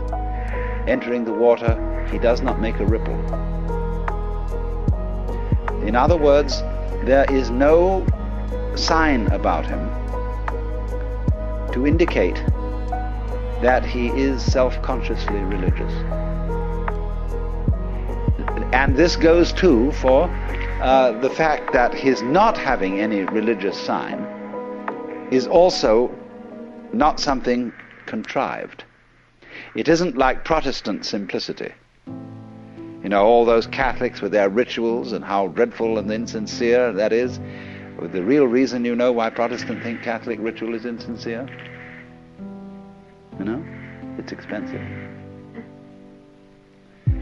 Protestantism started in the burgher cities of Europe. Places like Freiburg, Hamburg, you know, and Geneva. Because the merchant class, who were the foundation of the bourgeoisie, got annoyed because every time a saint's day came around, all their employees got a day off because it was a holy day and they had to attend Mass. There were so many of these nuisance holy days, and all these contributions that were assessed by the church, buying your way out of purgatory and saying masses for the dead and so on and so forth, they found this not very economical. The priests were getting the money instead of the merchants. And so they decried as unbiblical and irreligious and wasteful all the finery of the Catholic religion and wanted something plain and simple. So it became, in course of time, a sign of being really religious to avoid rituals and to avoid colorful clothing and splendor in churches and to be as ordinary as possible. But that is not yet the real religion of me giving no sign of having a religion, because this simplicity and absence of ritual itself becomes a sign, a way of advertising how spiritual you are. So the completely bodhisattva type of person doesn't leave any track, either by being religious overtly or by being non-religious overtly. How will you be neither religious nor non-religious? See, that's the great test. How will you avoid that trap of being one or the other? It's like, are you a theist or are you an atheist? See, the theist is caught by God and the idea of God, the belief in God, but the atheist is equally caught. Because an atheist is very often an atheist because he cannot stand the idea that God is watching him all the time. That there is this constant all-seeing eye prying on your most private life.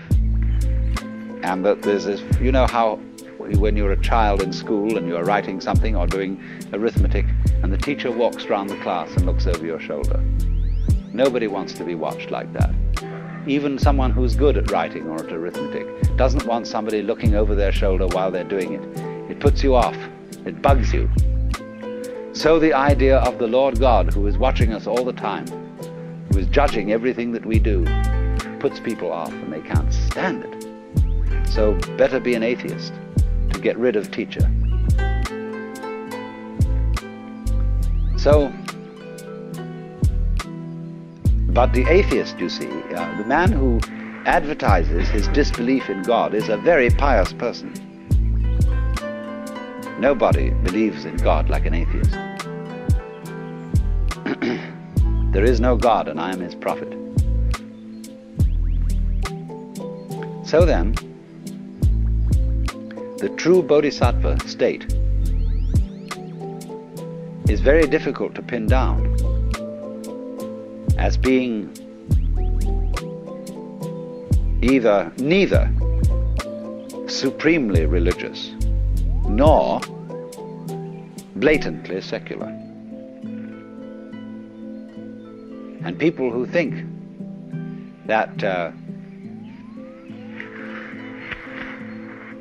the height of Buddhism or the height of Zen is to be perfectly ordinary have still missed the point, like the atheist has missed the point. But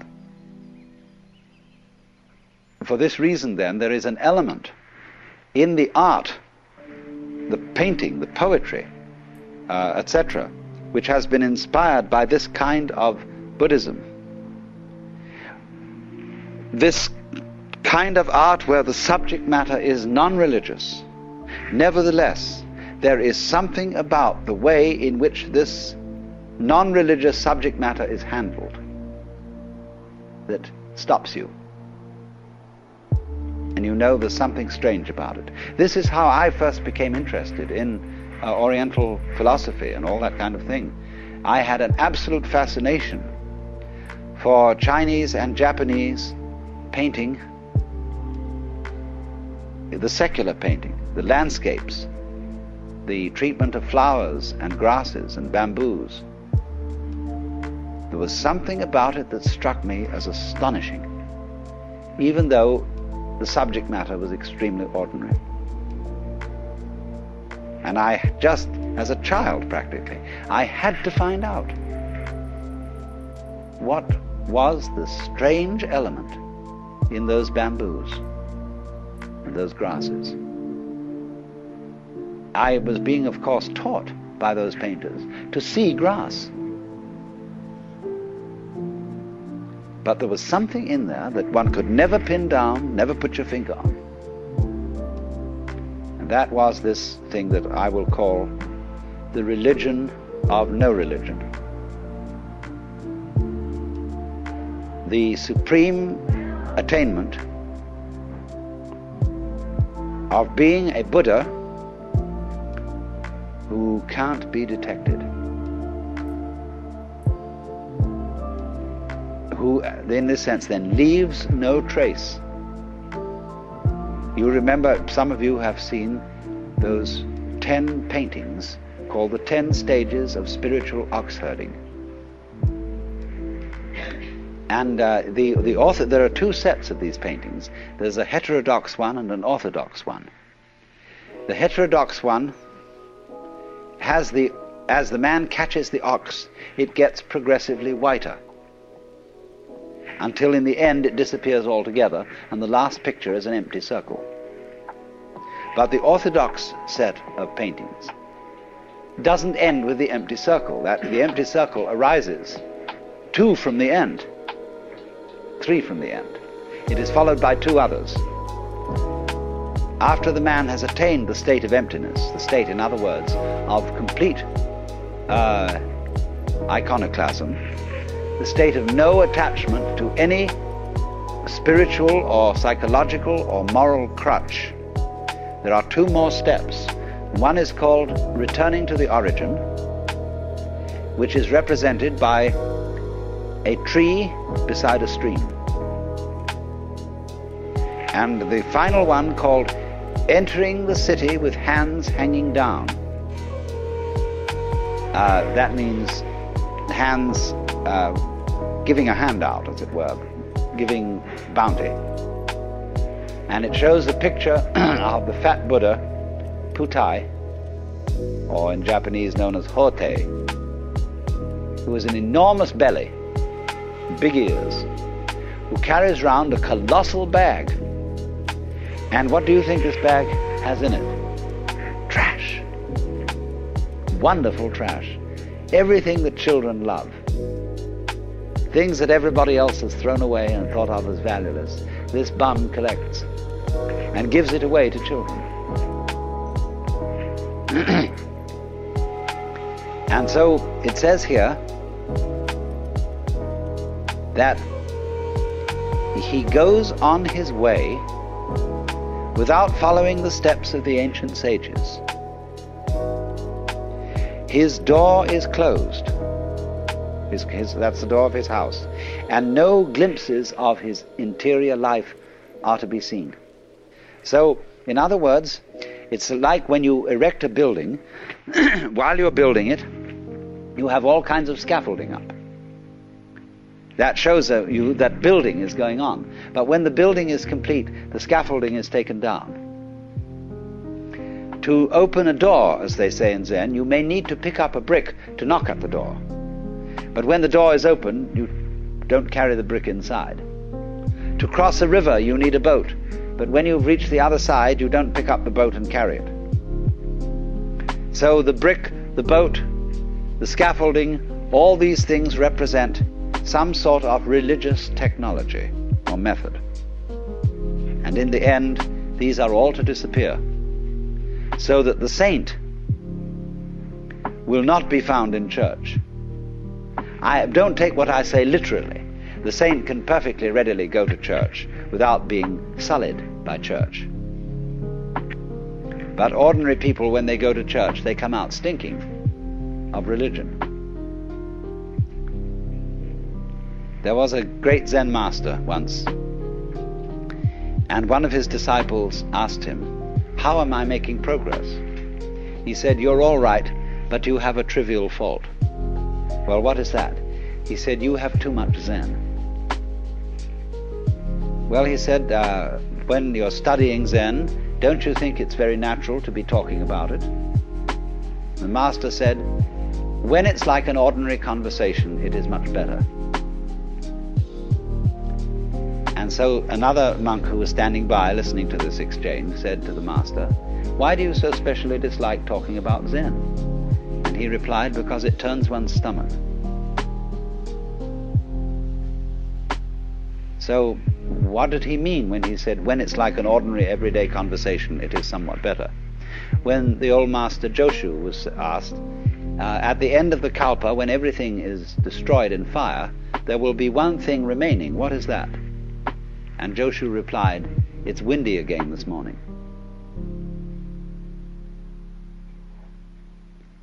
So in Zen, when you're asked a question about religion, you reply in terms of the secular. When you're asked about something secular, you reply in terms of religion.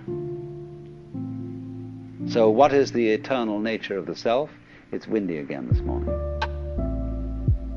Please pass me a knife. The master hands him the knife with the blade first. Says, please give me the other end. What would you do with the other end? See, here the disciple starts out with the ordinary. Please pass me the knife. And suddenly he finds himself involved in a metaphysical problem. But if he starts out with the metaphysical, he's going to get involved with the knife.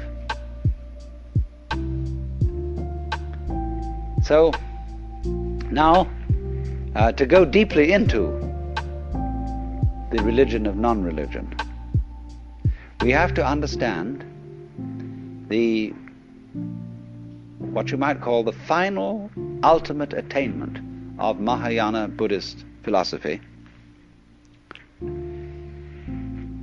And this is contained in a school of thought which is called in Chinese Hua Yan and in Japanese Kegon. Kegon is the intellectual foundation for Zen. And there was a great Chinese master by the name of Shumitsu, who was simultaneously a Zen master and the fifth patriarch of the Huayan sect. Hua, it means flower. Yan, garland. The garland of flowers. And it's all based on a Sanskrit sutra called Avatamsaka. This is called simply in Japanese, Kegon Kyo. A very big sutra. And the subject matter of this sutra are what are called the four Dharma worlds. And I must explain what these four worlds are so that you get the point.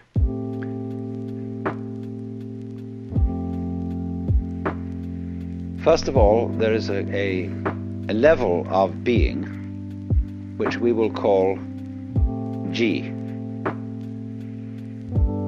The word Ji, which is Japanese way of pronouncing the Chinese Chur, is the world of things and events. What you might call the common sense world, the everyday world that our senses normally record.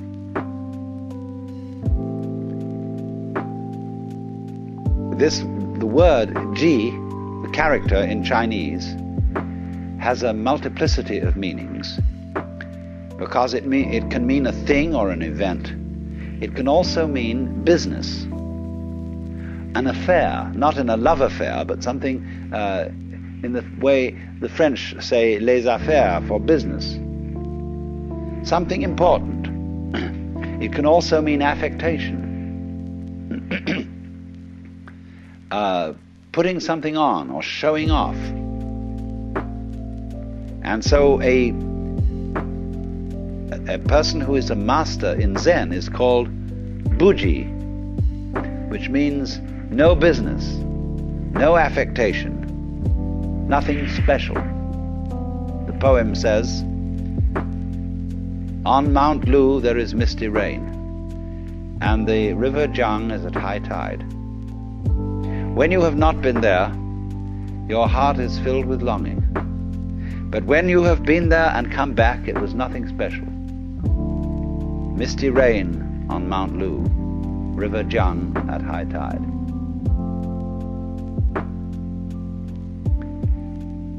But this nothing special is not a way of putting something down. Do you see that? I could say, well, it was nothing special. It didn't really amount to anything. That's one way of saying it was very ordinary. But Buji, just as it doesn't mean it was very ordinary, in the same way that the person who has no religion is really the most religious. Do you see? He's not just a common, ignorant moron. He looks like one, but he isn't. And you have to know what he knows in order to see that he isn't and to recognize him for what he is. So nothing special, Buji. It doesn't stand out. It doesn't, as we would say it doesn't stick out like a sore thumb. So the world of Ji then means generally the world of particulars, the world of multiplicity, the world we ordinarily feel we're involved in. So that's the first world. The second world is called the world of Ri. Now Ri, in Chinese, Li, is, as I explained to you when we were discussing the idea of the law of nature, the character means the markings in jade, or the grain in wood, or the fiber in muscle. But in the Huayan philosophy, the word Ri means the universal, underlying all particulars, the one underlying all multiplicity. The unitive principle as distinct from Ji, which is the differentiation principle. So, as it were, it's like this. When you see into the nature of this world, you start from Ji. You start from noticing all the particular things and being baffled by their multiplicity and dealing with the multiplicity of things. But as you go into this, you discover, as you understand things. What do you mean when you understand things? It means you become aware of their relationships to each other, and eventually you see the unity behind them. And it is as if the multiplicity of the world dissolved into unity.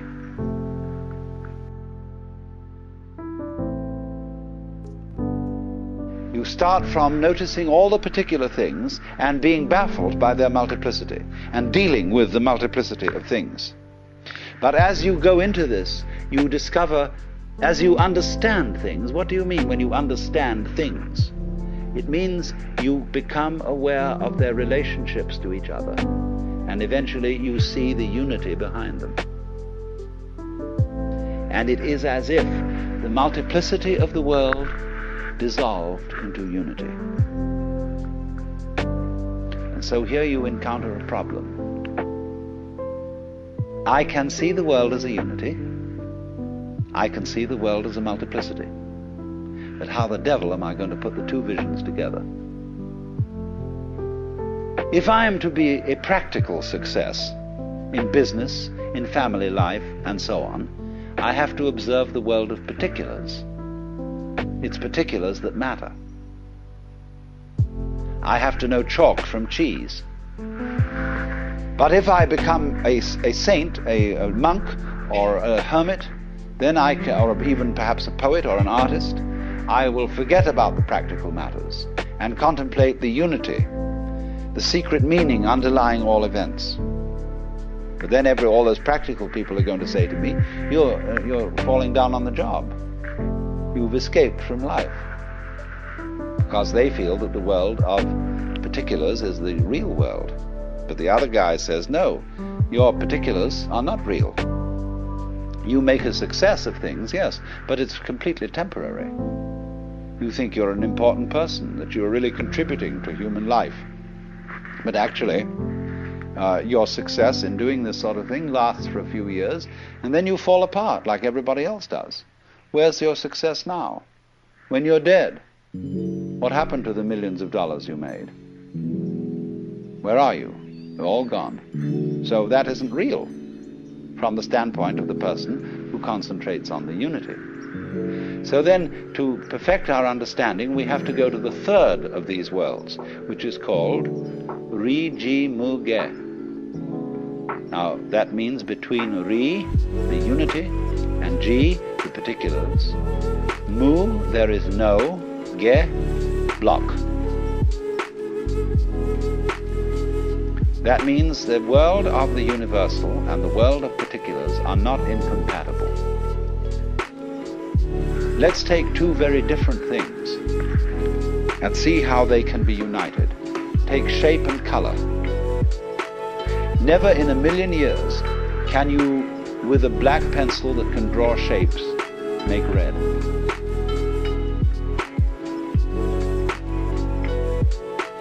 But if you have red, you can draw a circle. You can draw a red circle, even though the circle shape and the red color will never be the same. Yet red circle, they go beautifully together. So think of circle as G and red as Ri.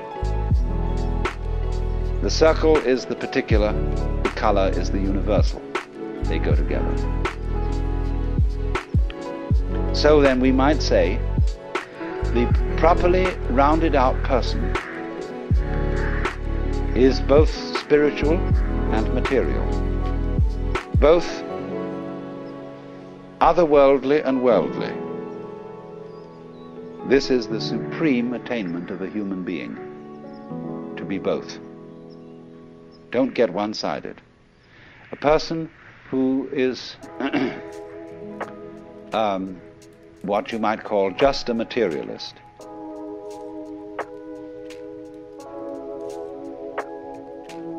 ends up by being very boring.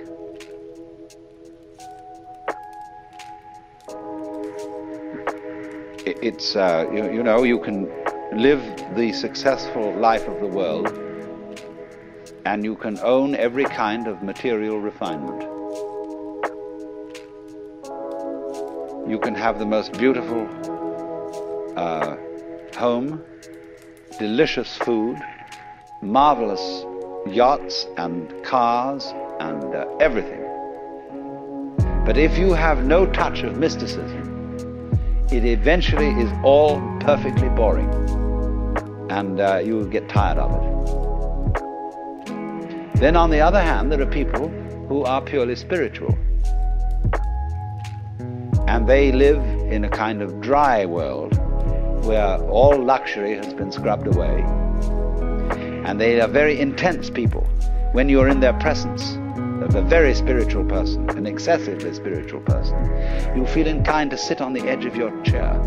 You are not at ease, because you know the eye of judgment is looking through you, and going down into your very soul, and finding that you're just a scallywag after all. And here's this absolutely sincere, this dreadfully honest and unselfish person. This is something which is always puzzling to people brought up in a Western environment, because great spiritual people are often very, very sensuous, because they can't be materialists in the ordinary sense. They can't be straight, open sensualists, because for them the world is too wonderful for that. Any human being is too marvelous to be treated as just a kind of sexual object. They may be very much a sexual object, but so marvelous, you have to stop with it and really go into the whole of that marvelous, wonderful personality. So there is a trouble, keeps coming up for the West. When you go to church and you suddenly go to a church where there's a marvelous clergyman, and you think he is the very exemplar of life, and you idealize him, and then suddenly there develops a frightful scandal that he has an affair with his secretary, and you think all is lost, that the faith has been sold out, that everything's going to rack and ruin, because he was not purely spiritual. And he himself may be terribly confused and worried about this. Because in our world, you see, we make the spiritual and the material mutually exclusive. But Raimu, this third world, means that between the spiritual and the material there is no obstruction. So we might say this would sound as if it were the highest level, but it's one more to come, which is called Muge. This means then suddenly Ri has disappeared, but between G and G there is no obstruction. Between one event and any other event or events there is no mutual exclusiveness. Shall I put it that way? This is the doctrine, the highest doctrine of Mahayana Buddhism, which you could call the doctrine of the mutual interpenetration of all things, or the mutual interdependence of all things. And its symbol is what is called Indra's net, that is used in the Avatamsaka Sutra. Imagine at dawn a multidimensional spider's web covered in dew. A vast, vast spider's web that is the whole cosmos, and is not only a kind of a flat thing, but a solid thing, and as solid in 4, 5, 6, and n dimensions,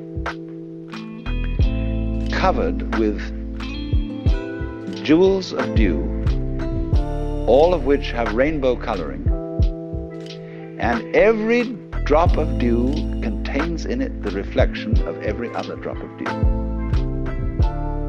And since every drop of dew contains the reflections of all the others, each reflected drop of dew contains the reflections, you see, of all the others, and so ad infinitum.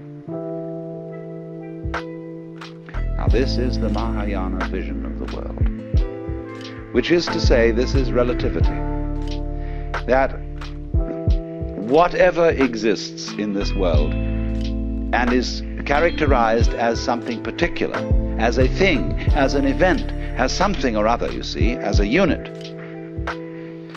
this does not exist without all other such things and events. So that you might say any one event implies all events. And all events, the total universe, past, present, and future, depends on every single member. In other words, you may say, I can understand that I depend on this whole universe. There could not be me unless there was everything else. It is harder to see the corollary of that the whole universe depends on you. You might say, well, how can that be?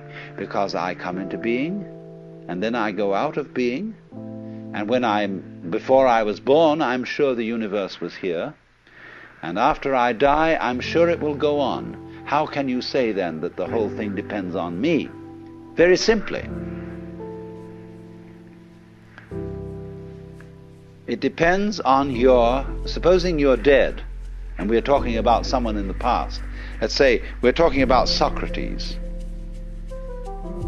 And I'm going to say, this whole universe depends on Socrates. I may put it more exactly. It depends on Socrates having existed. The you see your parents now. Some of your parents may be alive, but some of your parents may be dead.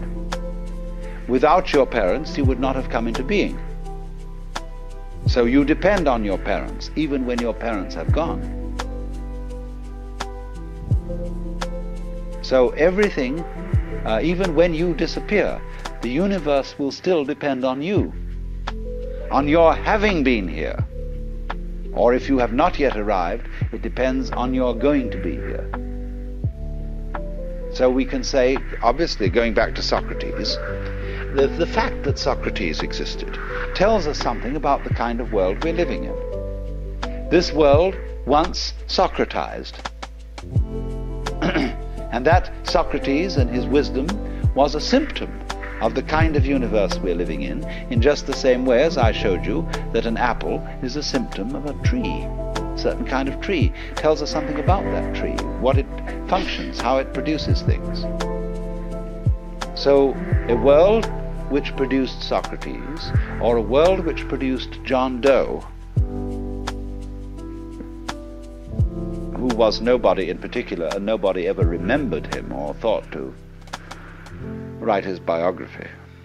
Nevertheless, for all his obscurity, the whole universe depends on him, and it depends equally on every fruit fly, every gnat, every vibration of every gnat's wing, and it depends on every last electron, however brief its manifestation may be.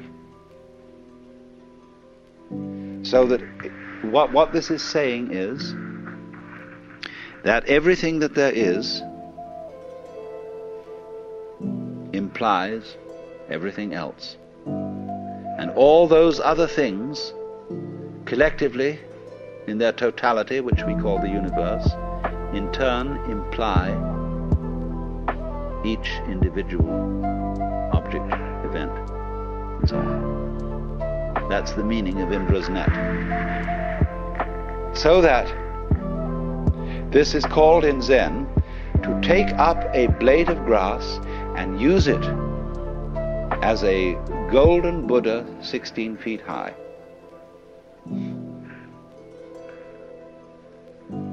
When you have a chain and you pick up a link, all the other links come up with it. You see? Because it implies, if this is a link, it is a link in a chain. If it isn't, it's just an oval piece of metal. But if it's a link, up come all other links. So if you are an event, every event, there's no such thing as a single event. The only possible single event is all events whatsoever. That could be regarded as the only possible atom. The only possible single thing is everything. But the things that we call things all imply each other. We know what we are only in relation to what we aren't. We know of the sensation of oneself only in relation to a sensation of something other. So the other goes with the self as the back goes with the front. And your life, however short, everything depends on it. If that did not happen, nothing would happen. So in this sense, the whole world bears your signature. It would not be the same world if it weren't for you. You've heard, haven't you, what is called the pathetic fallacy? This was an idea of the 19th century, which said that it was false and wrong to project human feelings on the world. The wind in the pine trees is not sighing, it's you who are sighing. The sun is not happy, it's you who are happy when the sun shines. So don't mix up your happiness with the sun. The sun has no feeling, the sun is not human. The wind has no feeling and is not human.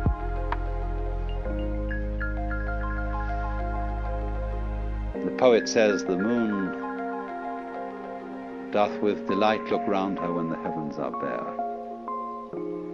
And the logician says, no, the poet looks round with delight at the moon in the bare heavens. How awful. I mean, if that's the point, you see, better not say any poetry, just have prose. But actually the moon does look round with delight when the poet looks round with delight, because the world of which one symptom is the moon is the same world of which another symptom is the poet. They go together. A world where there is a moon implies a world where there is a poet. A world where there is a poet implies a world where there is a moon. So in this sense, the moon can be said to look round with delight through the agency of the poet. Because you can't separate poet and moon, just as you can't separate head and feet without destroying the unity of the body. So in that sense then, this whole world is a human world. And we should not take the silly attitude or philosophy called the philosophy of the pathetic fallacy, which says outside our skins it's all inhuman and dumb and blind force, and only inside the skin is there the human world. All this world is human, because it depends not only on the existence of humanity in general, but on the existence of Mary Smith in particular. So the whole world is covered, as it were, with your personal signature. But at that moment when you suddenly seem to be everything, and to be Mr. A, you suddenly see the obverse of this, that your particular personality is nothing at all without everything else, without everybody else. I need, in order to be Alan Watts, I need every single other human being and the uncontrollable otherness of all those other human beings that I can't do anything about. They are going to be themselves whatever I do. And yet at the same time, I depend on all their difference from me, and yet they all depend likewise on me. So that I'm in a very funny position. The moment I would be egoless and say, I'm nothing without you, then suddenly I find I'm the kingpin. They all depend on me. Then suddenly, when I get swelled-headed about being the kingpin, I find I'm nothing at all without them. So everything keeps going blip, blip, blip, blip. In other words, the moment you think you've got it in one state, it transforms itself into the other. That's the Jiji Muge. Now in Jiji Muge, you see, you've got a vision of the world in which everybody is boss and nobody is boss. There is no one boss who governs the whole thing. It takes care of itself. It's a colossal democracy. But yet every man and every uguisu and every snail is king in this world. And at the same time is commoner. And that's how it works. And there is no great king, although in Hinduism they have an idea, a very strange one to us, called Ishvara. Ishvara means the supreme personal God, the top being in the Deva world. And many Buddhists believe that there is such a God. There is a ruler of the universe, but he is lower than a Buddha, because in the course of the endless cycles, Ishvara will dissolve into nothing. All gods, all angels are within the round of being.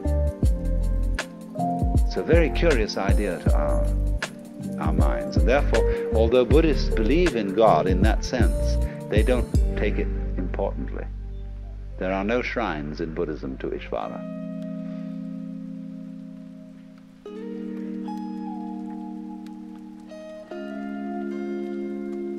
So then, it is through Jiji Muge, this idea of the mutual interpenetration and interdependence of all things, that we have the philosophical basis for Zen as a practical, non-intellectual way of life.